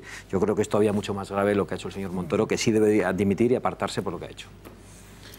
Bueno, ¿alguna reflexión más al respecto? Si no, nos vamos adelante. Sí, Juan, venga, brevemente. Sí, no, se ha hablado de cómo y el propio señor Montoro decía, cómo se ha mantenido el señor Puigdemont en Bruselas. Bueno, el señor Puigdemont se mantiene gracias a las aportaciones de un señor que se llama Jaume Matamala, que es este empresario canoso, delgado, que se lo ve acompañándolo en todas las fotografías. Es interesante saber que este señor, antes de ser empresario, este señor era concejal en el Ayuntamiento de Girona. Entonces decidió dejar su carrera política cuando creo que habían transcurrido ya 2 legislaturas como concejal y montó una empresa. Bueno, esto está muy bien, ¿no? Es muy loable. Lo que pasa es que la empresa tenía básicamente un cliente, que era el ayuntamiento al que este señor había pertenecido antes y que seguía gobernado por la misma fuerza política. Y este señor, como contratista del ayuntamiento, pues se ve que ha hecho una fortuna, y ya del ayuntamiento de Girona y de otros ayuntamientos de alrededor. Entonces este señor puede ahora sacar de su bolsillo, que en el fondo es el de todos los españoles o el de todos los gironinos, pues este dinero y devolver los innumerables favores que ha recibido, digamos, del señor Puigdemont o de su partido en general. Esta también es otra vía de financiación, es decir, se devuelven los favores pasados o se devuelven los favores futuros. Entonces, cuando se dice es que tal empresario o tal persona particular ha puesto dinero, no hace falta ir muy lejos para ver los vínculos que seguramente tiene con la agencia, más tarde o más temprano, con alguna u otra de las empresas que tienen estos supuestos, digamos, benefactores del procés. Bueno, y por cierto, ha tenido que venir. A mí me gustaría un breve titular de los miembros de la mesa de cómo está actuando la izquierda en nuestro país con el proceso separatista, con las tensiones nacionalistas que hay en España, porque tiene que venir un socialista, en este caso europeo, francés, Manuel Valls, quien ha hecho una entrevista con nuestro compañero Kake Minuesa y ha tenido que poner los puntos sobre las íes de lo que piensa por lo menos la izquierda francesa o él mismo o la europea. ¿Quién lleva razón? Vea el siguiente reportaje, en 2 minutos cortos, grandes titulares que deja Valls y ahora lo vemos. Estamos en Francia y nos hemos venido aquí para ver qué piensan del Estado español los franceses. Si piensan que ofrecemos todas las garantías a los ciudadanos o tenemos presos políticos. ¿Qué piensan de la euroorden? ¿Qué piensan de Carles Puigdemont? Para ello vamos a entrevistar a una opinión autorizada. Manuel Valls, el que fuera primer ministro de Francia, en exclusiva. Además me he metido en el debate catalán, español, por supuesto, porque nací en Barcelona, porque conozco a Cataluña y a España, pero como europeo, como dirigente europeo, porque pienso que si se rompe, si se destroza un Estado-nación como España, se destroza a toda Europa. ¡Visca, visca Cataluña! ¡Viva España! ¡Viva l'Europe! ¡Gracias! Como voz autorizada de Europa, decías en ese famoso discurso de Sociedad Civil Catalana que Europa no reconocería un Estado independiente y que Europa jamás le daría ni un segundo de vida a la República Independiente de Cataluña. Pero vemos que ahora la euroorden parece que se cuestiona la jurisprudencia, la democracia, se cuestiona España y yo creo que se cuestiona Europa. Sí, bueno, aquí está el peligro. Yo creo que a nivel de los jefes de Estado y de gobierno no hay problema. Y que todos apoyan, como el presidente de la Comisión, como el presidente del Parlamento Europeo, como el presidente Macron, la canciller Merkel, apoyan a España.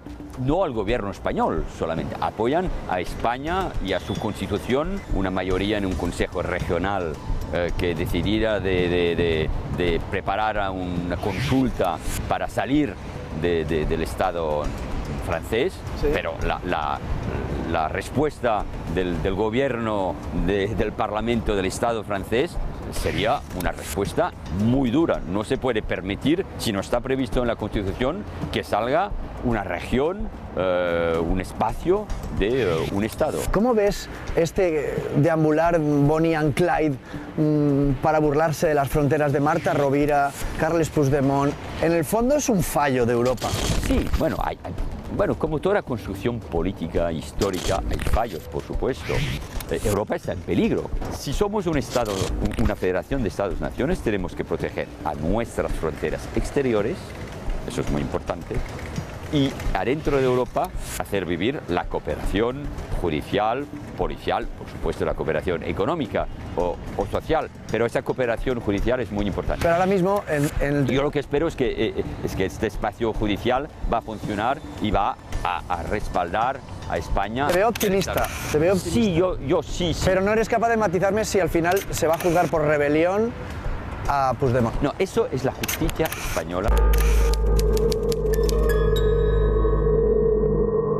Yo soy un patriota, a mí yo hablo de Francia con emoción, de su historia, de su himno, de su constitución, y veo que además en España ahora hay un patriotismo español y se habla de patria con palabras modernas, ¿no? Con las palabras de antes. Pero el nacionalismo es el contrario del patriotismo. El nacionalismo es el repliegue, es el odio del otro. Cataluña es catalana, pero su destino es con España. Y Cataluña necesita España como España necesita Cataluña, y además Cataluña es europea. Durante meses hicieron creer a los catalanes que podían salir de España y quedarse en Europa, en la Unión, como en la zona euro. Y aquí creo que fallaron los dirigentes europeos. Hubieran tenido que decir, no, no hay destino de Cataluña fuera de España en Europa. Eso fue una mentira. Y fíjate que lo que está pasando desde varios meses. Los dirigentes independentistas catalanes ahora están en contra de Europa. El proceso separatista está muerto. Está muerto. Está muerto. ¿Tú cuando ves a Carlos Puigdemont... No, todo eso como ex primer ministro... nadie piensa un solo momento, nadie, que puede haber independencia. Los propios independentistas, lo sabéis, lo han dicho, hubo grabaciones, saben que han fracasado. Ellos están tratando de salir lo mejor, en las mejores condiciones en esta situación como víctimas. No hay víctimas en una democracia. No hay presos políticos. No hay presos políticos. Contundente, Manuel Valls, sin lugar a dudas, la primera parte de esta entrevista, muy interesante y que da para un debate sobre cómo es posible que un dirigente de una izquierda, en este caso la francesa, sea tan contundente, y en España tenemos que lidiar con tantos y tantos dirigentes que yo no sé en qué creen, si en la nación española, si desde luego da envidia, ¿no?, escuchar en este sentido a Valls, más allá de que ideológicamente se pueda estar de acuerdo o no con muchos de esos postulados. Pero bueno, vamos a presentar ¿a dónde? En España como candidato. Sí, pues podría, porque en el fondo, bueno, él se considera francés, aunque ¿Por qué partido lo presentamos? Pues eso deberíamos PP y PSOE, buscar. encajan en los dos, PP y PSOE. Incluso en Ciudadanos, no sé si en Vox. Y en Ciudadanos No también. creo que Iseta dejara que se presentara. Iseta. En Vox no, porque Santiago Abascal es de los de defenderse. Pero podría encabezar la lista europea de cualquier partido, porque no tiene por qué tener nacionalidad española. Sí, es verdad, cierto es. Bueno, vamos a hablar de Alsasua. Santiago, ¿algún No, comentario? pensaba que nos ibas a pedir un... Sí, pero como nadie se ha animado, pues he dicho, venga, no quieren... Pues venga. Cuando se te va el tiempo del programa. A ver, Santiago, por favor, ¿Has dicho cuál es la posición de la izquierda? Sí. Un titular, claro. Yo tenía preparado el mío y luego... Pues venga, empecemos con Santiago y Asís, venga. Hombre, yo creo que es muy diferente en función de cuál sea la izquierda. La posición de Ciudadanos es una posición floja pero adecuada, la del Partido Socialista es inexistente, y luego hay una parte de la izquierda, que es la Sexta y Podemos, que directamente están con el golpe de Estado, dándole publicidad, alentándolo y justificándolo. Entonces la posición de la izquierda española es muy divergente. Asís. Sí, la izquierda moderada española está tibia y temerosa de tener que defender a la nación española. ¿Por qué? Porque eso de siempre. Esto yo lo he escrito, con lo cual no voy a dar el rollo, pero porque el Partido Socialista se ha fundado sobre unas bases ideológicas y sobre todo sentimentales falsas. Es un partido nuevo, recién creado en el año 77, en realidad un poquito antes, que toma como modelo sentimental un Partido Socialista muy radical y muy dañino que existió en los años de la República. Entonces, su política es una, y su educación sentimental, lo que yo llamo su educación sentimental, es otra, que rechaza frontalmente la idea de España en muchos aspectos. ¿Tú crees? Y hace falta, no, eso es una realidad, esa transición. A ver, léete a Negrín o léete a Azaña y verás que cuando hablan de España, hablan de España. Pero es que ellos no han leído a Negrín y Azaña. Es que ellos no han leído a Negrín y Azaña. Si yo lo que te estoy diciendo es una imagen de un partido político que se reafirma frente a una idea de España determinada. A ver, ministro... Ya sé que ha habido grandes patriotas del Partido Socialista. A ver, yo creo una cosa. Espera un momento, hay una cosa que es importante que hay que recalcar aquí. Vamos a ver. Yo creo que el Partido Socialista tiene un problema en Cataluña desde la creación del PSC y la fusión con el PSOE. Que se entregó. Que ya en ese momento se dijo claramente, cuidado, porque dentro van las semillas justamente de esto. y de aquellos polvos estos lodos. Quiero decir, que el Partido Socialista, la gente que se ha ido del Partido Socialista de ser votante del Partido Socialista, se han ido ciudadanos justamente por eso, porque tienen esa misma idea de España como nación. Bien, bueno, a ver, ministro, ¿cómo es posible que un socialista en Francia hable de esta manera y aquí estamos con el socialismo en la nación de naciones, etcétera? Que obviamente no pertenezco al Partido Socialista, creo que no se puede generalizar. Es decir, en la República hay que leer, Carlos que ha visitado, pero hay que leer a Prieto, hay que leer a Besteiro, etcétera. Y en el Partido Socialista, fundado en 1977, hay grandes hombres de Estado. Yo no tengo la menor duda de lo que piensa Felipe González, o Alfonso Guerra, o Joaquín Almunia, o Borrell, etcétera. El problema ha sido en Cataluña el maridaje entre el PSC y el PSOE tradicional. El gran problema ahí fue cuando Maragall cree que él ha perdido las elecciones 2 veces por un déficit de catalanismo y se entrega en manos de Esquerra Republicana de Cataluña y pone en marcha una revisión del estatut que nadie le había pedido y que nos conduce donde nos ha conducido. Pero que el Partido Socialista, afortunadamente, hay mucha gente que es española de corazón. La mala noticia ha sido la fractura del movimiento sindical, es decir, que la parte de UGT y comisiones obreras estén en una manifestación separatista. Eso es extraordinariamente grave y va en contra de los fundamentos mismos de lo que es el Partido Socialista, que por definición es internacionalista. Baleares, ¿vale? Quiero decir que determinados problemas generalizados, Baleares, Valencia, Galicia, etc., responden a un tic.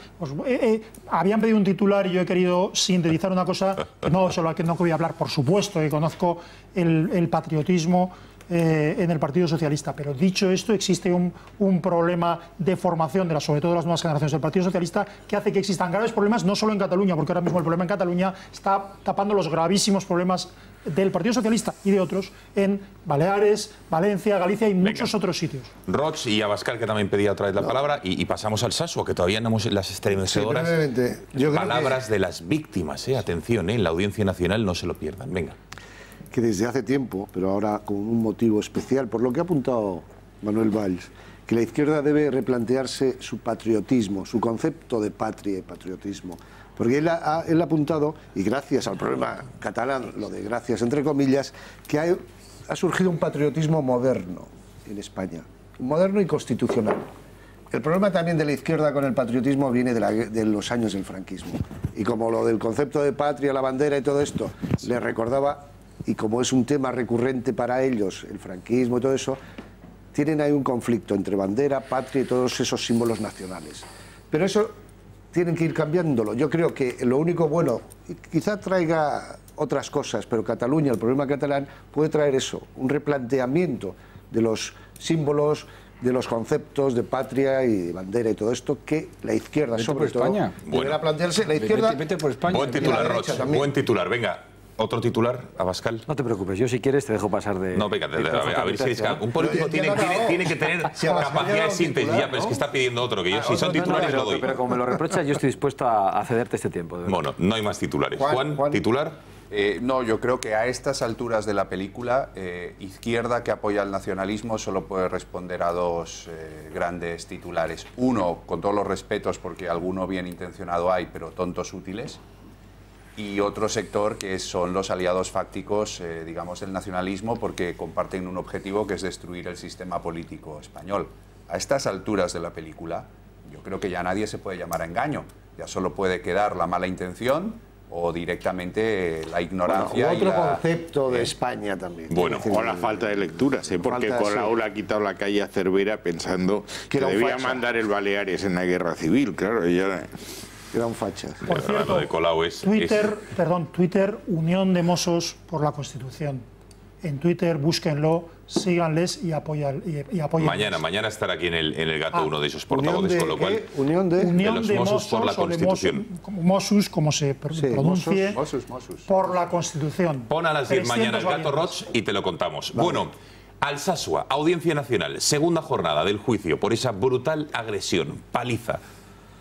El calificativo que ustedes quieran, vamos a ver imágenes de la llegada y del juicio, el 15 de octubre del año 2016, en esta localidad navarra, en un bar, a altas horas de la madrugada, 2 guardias civiles que estaban de descanso, de paisano, estaban tomando una consumición, copas, en su legítimo derecho con sus parejas.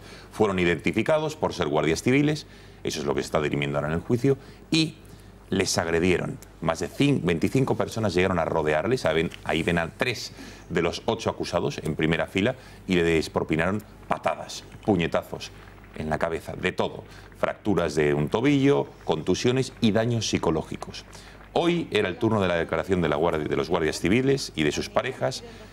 Titulares como que fue un calvario de golpes, tenían temor a perder su vida. Una de las novias ha dicho que desde aquel día perdió su vida, perdió su hogar, incluso que ha tenido algún conato para intentar quitarse la vida. Antes incluso de la paliza, que esto también es grave, los jóvenes batasunos se dedicaban a señalar, a intimidar a los vecinos que hablaban incluso con los guardias civiles. Una situación gravísima para que alguien diga que ha vuelto la normalidad a determinadas localidades del País Vasco y de Navarra. Vamos a ver algunos de los testimonios que hoy se han escuchado, insisto, de las víctimas, de los guardias civiles y de sus novias. Les escuchamos. Nadie se acercó a mí. Que yo recuerde, la única que yo recuerdo que estaba cerca mía fue Mari José, que en algún momento se puso encima mía, y nada más. Que solo la recuerdo a ella pidiendo que por favor que pararan, y yo recibiendo los golpes. No paraban, seguían viniendo y seguían yendo y viniendo. ¿Temió por su vida? Sí, por supuesto que sí. Cuando estaba intentando sacar al teniente, me cogieron varias personas por la espalda y para evitar auxiliarlo y me lanzaron a la mitad de la calzada. Porque yo estaba siendo agredido por 3, 4, 5 personas en el suelo, el cual yo tuve que ir rodando para no quedarme quieto en el suelo y que no me destrozaran allí. De todo los insultos, hijo de puta, chacurra, esto es lo que vaya a tener cada vez que salgáis de arriba, por ser guardias civiles y similares. No casual, no creo que fuera casual. Ahí yo vi que eso estaba un poquito premeditado. Yo lo que recuerdo más es con el odio y la saña que le daban a Óscar en la cabeza. Y lo peor que es que cuando estamos fuera y estamos siendo agredidos, nadie sale a nuestro auxilio. Nadie es capaz de intentar frenar la agresión o llama a la policía o la ambulancia o algo, nada. La gente alienta, aplaude. Yo desde aquel día perdí mi vida, perdí mi hogar, perdí todo. Voy a visitarlo a veces a mis padres porque obviamente no me pueden, aparte de quitar mi vida entera, quitarme a mis padres también. Y a todo mi grupo social, todo el mundo se alejó de mí por miedo. Bueno, es interesantísimo este testimonio. Para empezar, lo comentábamos con Carlos. Carlos, la puesta en escena. Las víctimas estaban detrás de un biombo porque no querían ver a los agresores. Claro, evidentemente, la acusación particular que ellos tienen, el abogado de la acusación particular, ha pedido, por favor, que no ver a los porque les afecta, evidentemente. Les afecta recordar todo aquello, ¿no? Y sobre todo ver a los agresores. Y ser reconocidos. Supuestos agresores, perdón. Y segundo, date cuenta que la realización también que hace la Audiencia Nacional, porque eso es realización de la Audiencia Nacional, evita en todo momento tomar a las víctimas, que forma parte también de la última ley de protección a la víctima del gobierno. Quiere decir que esto es una cosa natural, lo que tiene que protegerse es la víctima, no proteger a los supuestos agresores, ¿no? Bueno, vamos a escuchar ahora el testimonio de una de las madres de los agresores, quien dice que esto no fue más que una pelea de un bar, que aquí en Madrid y en el resto de España que se ha cambiado el relato, que no se les atacó por ser guardias civiles, que evidentemente la pelea o estas agresiones fueron mucho menos de lo que se está contando, pero bueno, ahí está el parte de lesiones, que eso no se lo ha inventado nadie. Esto es un médico de urgencias quien lo acreditó. Y desde luego que no es un delito de terrorismo porque no hay odio y no sabían que eran guardias civiles. Vean cómo define como pelea de bar. Estamos pidiendo una investigación justa y un juicio justo. Y la verdad es que se nos ha preparado una bola de la que vemos muy difícil escaparnos.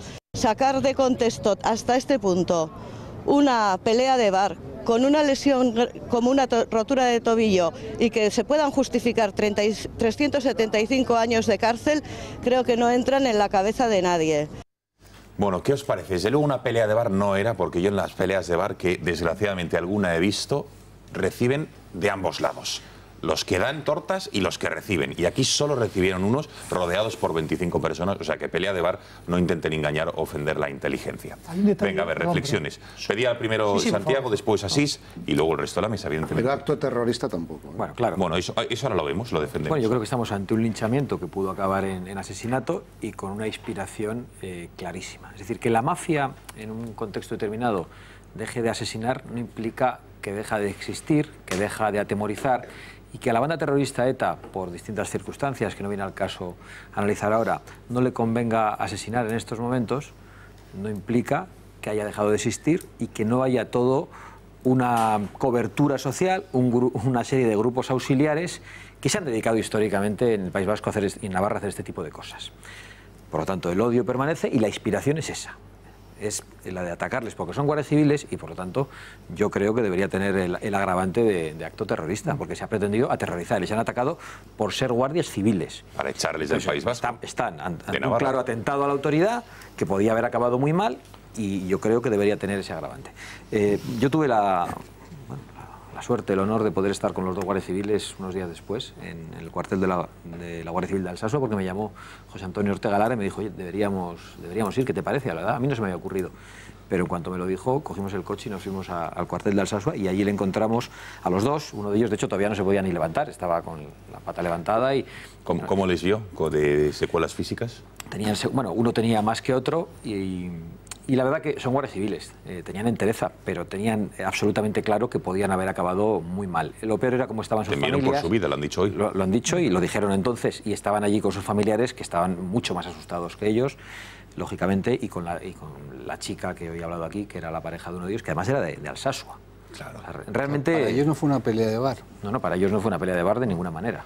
¿Para ellos quiénes son ellos? Para los guardias civiles. Hay un detalle, si me permitís, porque ha dicho una cosa, dice Santiago que es un linchamiento, pero hay un detalle importante que no sé si ha pasado desapercibido. La madre contaba una cosa, la madre de uno de los dos guardias, que creo que uno de los dos viene al Alsasua del otro, no, me corriges, pero bueno, la madre de uno de los dos explicaba que su hijo había decidido hace tiempo dar la cara y vivir como lo que era, que es un guardia civil. Es decir, él allí no se ocultaba como hacen otros, sino que compraba y consumía y iba a los lugares de Alsasua. Bueno, esto es lo que expresamente, además hay instrucciones estandarizadas que se da a militantes radicales en Alsasua y en otros sitios de Navarra y del País Vasco para evitar que las personas, los guardias civiles o policías que hacen esto, sean aceptados por la población, y se dice no contemporizar con ellos, no aceptarles, no tener un trato cordial, etc. Y hay instrucciones directas. ¿Qué quiero decir con esto? Que lo que estaban haciendo estas personas, las que intentaron lincharles a estas personas, les podían haber matado, y seguramente algunos de nosotros, si nos hacen esto, nos habrían matado porque no habríamos podido, no sé, sabido protegernos o tener la fortaleza de ellos. Este linchamiento tiene un objetivo que no solo era agredir salvajemente a estas personas, sino aterrorizar literalmente a la población y evitar que los guardias civiles o la Policía Nacional puedan confraternizar y estar abiertamente como lo que son agentes del orden. Yo no voy a jugar a abogado, pero que los objetivos de esta acción, no sé si los de cada uno de los que han cometido esta salvajada, pero que el objetivo de esta acción era un objetivo terrorista, no tengan ninguna duda, y por eso es tan importante combatirlo hoy. Por cierto, mañana a las 6:30 en el Club de Amigos de Intereconomía va a estar Consuelo Ordóñez, que es la presidenta de Covite. Ni más ni menos que para dar una conferencia, lo van a ver ahora en este cartel, de la huella del terror, el caso Alsasua y el final de ETA. Mañana a las 6:30 de la tarde en el Club de Amigos. Pueden llamar, todavía queda alguna plaza si desean asistir. Es una conferencia de plena actualidad, muy interesante, Consuelo Ordóñez no hace falta ni presentación de quién es ella y de la lucha que lleva haciendo desde más de 20 años de la defensa de las víctimas, de la libertad, de la justicia, de la dignidad, etcétera, etcétera. 91 616 24 64, pueden llamar ahora mismo para reservar plaza o mañana o al club@intereconomia.eu. Reserven su plaza. Hacemos una última pausa de publicidad y regresamos para seguir analizando lo que ocurre en El Gato. Pero antes, Beatriz Fajardo, un consejo: ¿qué está ocurriendo en Boadilla del Monte? Con Blas de Lezo. Buenas noches. Buenas noches, Gonzalo. ¿Sabíais que con un solo ojo tuvo más visión que todos sus contemporáneos? Con un solo brazo puso a raya a piratas y corsarios. Con una sola pierna asestó a Inglaterra la mayor derrota de su historia. Blas de Lezo, querido, odiado, temido e idolatrado, pero sobre todo olvidado. Ven a conocerle en el Palacio del Infante Don Luis en Boadilla del Monte desde el 21 de marzo al 21 de abril. Una exposición organizada por el Ayuntamiento de Boadilla del Monte y la Fundación Blas de Lezo. El vasco que salvó al Imperio Español en las Indias y que hizo que nuestra lengua sea hablada hoy por más de 400 millones de personas. Boadilla del Monte con la historia de España.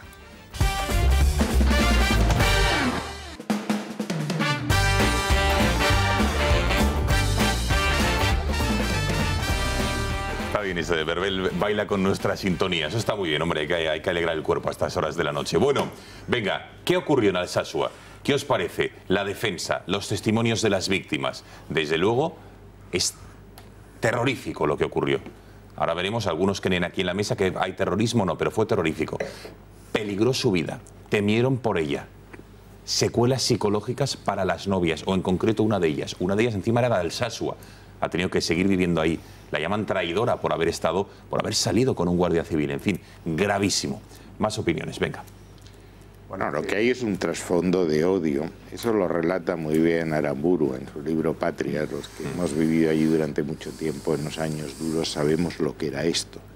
En donde es que se negaban a venderles pescado a las mujeres de los guardias civiles o de los policías nacionales. Era una exclusión total. Y yo creo que el tema de la memoria histórica, en este caso de verdad, de las víctimas, hay que mantenerla vivas. Yo, si de algo estoy orgulloso en este tema, es que cuando España presidió el Consejo de Seguridad de Naciones Unidas tuvimos por primera vez una audiencia de las víctimas del terrorismo de todo el mundo. Estuvieron yazidíes, nigerianos, estuvo Mar Blanco, pero por primera vez contaron su experiencia de lo que había pasado delante de la comunidad internacional o de su representación máxima. Y yo creo que el apoyo a las fuerzas de seguridad en el País Vasco sigue siendo absolutamente vital, y la comprensión con actos tan barbáricos como este es absolutamente intolerable.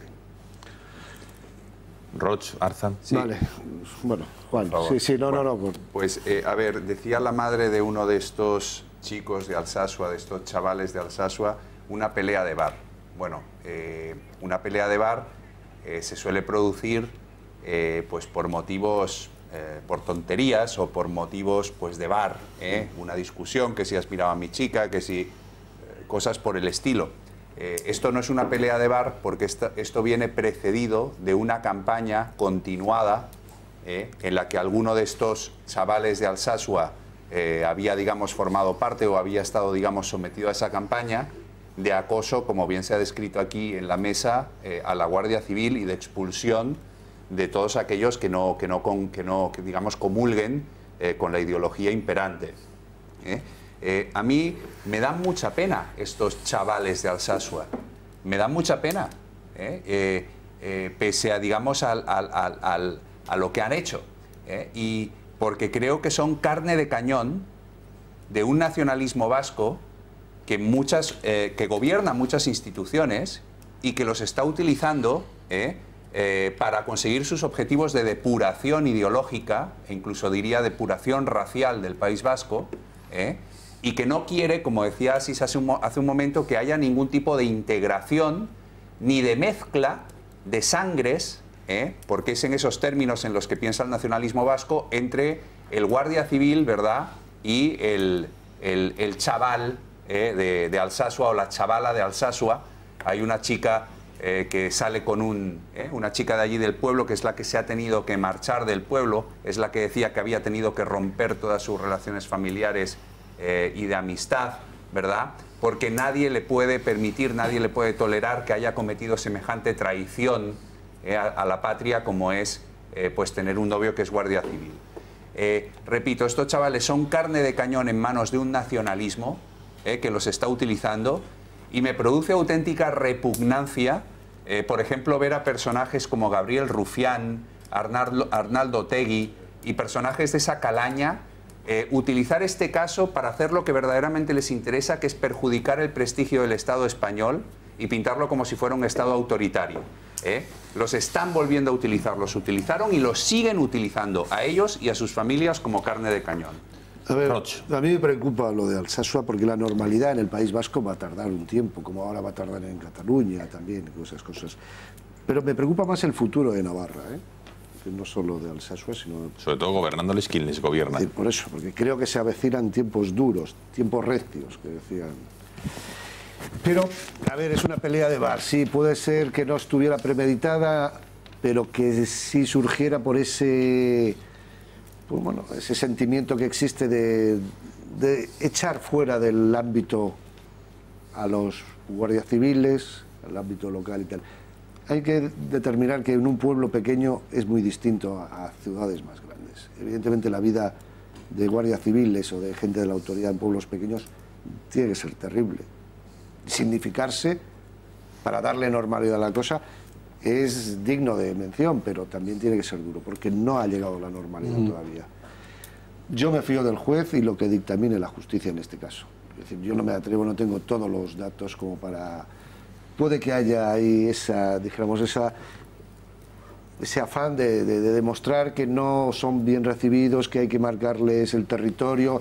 Claro, les debe fastidiar verles en un bar reírse, porque estas cosas pasan. Si guardas un poco de rencor a determinadas personas, ver en otra mesa, dentro del mismo bar, a gente, a unos guardias civiles que sabes que lo son, con sus novias, viéndoles felices, bebiendo, disfrutando de la vida con normalidad, a los que son filoterroristas o filoetarras les tiene que comer. Y entonces dije, oye, estos tíos... Porque seguramente estaban normales, y hablando en plan normal, no estaban en plan discreto, no lo sé, no tengo esos datos. Bueno, todas estas cosas son elementos que se van colando en el cerebro de gente que está atormentada, ¿no? O que son nadie dude que esto es un juicio justo, que estamos viendo en la Audiencia Nacional es un juicio justo. Nadie lo dude, sí, no, por eso yo digo que me fío de lo que diga siempre la justicia. En tela de juicio, justamente. Bueno, es justo, pero también te indica que tengan que pedir un biombo, es decir, que los agredidos... Bueno, eso lo ves en todas partes, en España. Sí, bueno, las víctimas de violación o cosas de estas. Violencia de género, por ejemplo, menores, o incluso tú mismo en un momento dado. Tú eres un día agredido y pides específicamente que las víctimas piden protección. Claro, y todas las cosas que sí que es verdad que una de ellas sigue viviendo en Alsasua, y mañana o cuando acabe el juicio va a tener que volver a Alsasua y ahí se va a tener que encontrar a... Pero en el caso de los guardias civiles, incluso como testigos, no solo como víctimas, históricamente podían declarar tapados en la Audiencia Nacional, como es lógico, porque estaban trabajando en ese contexto y no iban, ante todas las personas que habían conseguido llevar a juicio, no iban a mostrar la cara, eran los que habían formado parte de la investigación, por lo tanto, como víctimas ahora, y está muy bien, pero también antes como testigos. Y esa tiempo de saber su opinión. Fátima García Manzano, redacción del Gato, cuéntanos qué ha opinado la audiencia a lo largo de esta noche, tanto lo que nos han ido escribiendo como también esos audios. Adelante. Buenas noches, Gonzalo. Pues hemos recibido hoy muchísimas notas de voz y vamos a escuchar las primeras de ellas referidas al caso de Cristina Cifuentes. ¿Debería dimitir o no debería dimitir la presidenta de la Comunidad? Vamos a escuchar a 3 espectadores. Lo de Cristina Cifuentes no es grave. Lo grave es aquellos políticos que dicen que tienen carrera y es mentira. Y han estado dando clases sin ser licenciados. Eso sí que tienen que dimitir, todos.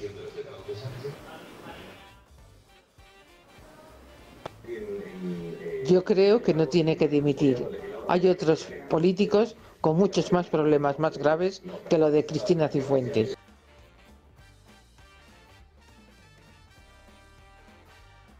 Cristina Cifuentes debe dimitir sí o sí para que podamos creer en los políticos del PP. ¿Y qué opinan nuestros espectadores sobre la situación en Cataluña, sobre esas declaraciones que han llevado a cabo en los últimos días en el Tribunal Supremo? Vamos a escucharlo. Es una poca vergüenza los políticos que actualmente nos están gobernando, ¿no? Tenemos el ejemplo, ¿no?, de las concesiones que ha dado el Partido popular para dar pie a estas autonomías, que tenemos el ejemplo de Cataluña, que nos están llevando a una crisis. Bueno, no están llevando, no, ya estamos inmersos en una crisis. Y un último mensaje referido al último tema que hemos tratado en la mesa, a las declaraciones de los guardias civiles agredidos en Alsasua. Este es uno de los muchos mensajes que hemos recibido. ¿De verdad todavía hay gente que piense que ETA está derrotada? Esto ha sido todo por hoy, Gonzalo. Breve, pero desde luego interesante reflexión la de esta última espectadora, por Dios que no me sale. Carlos Verbel, gracias por haber estado esta noche en El Gato. Un placer. Ha sido un placer, te hemos robado algo más de tiempo de lo habitual, no hay tiempo para más, despedimos a la mesa. Juan Arza, gracias, buen viaje de vuelta, que vaya todo bien. Asís, muchísimas gracias. Gracias a ti. Muy buenas noches, Roch, buenas noches, que vaya todo bien. Santiago, gracias, ministro, buenas noches, muchísimas gracias por haber estado aquí a los 6 y a ustedes gracias por su confianza. Ya lo saben que El Gato vuelve mañana puntualmente a las 10. Que pasen buena noche, adiós.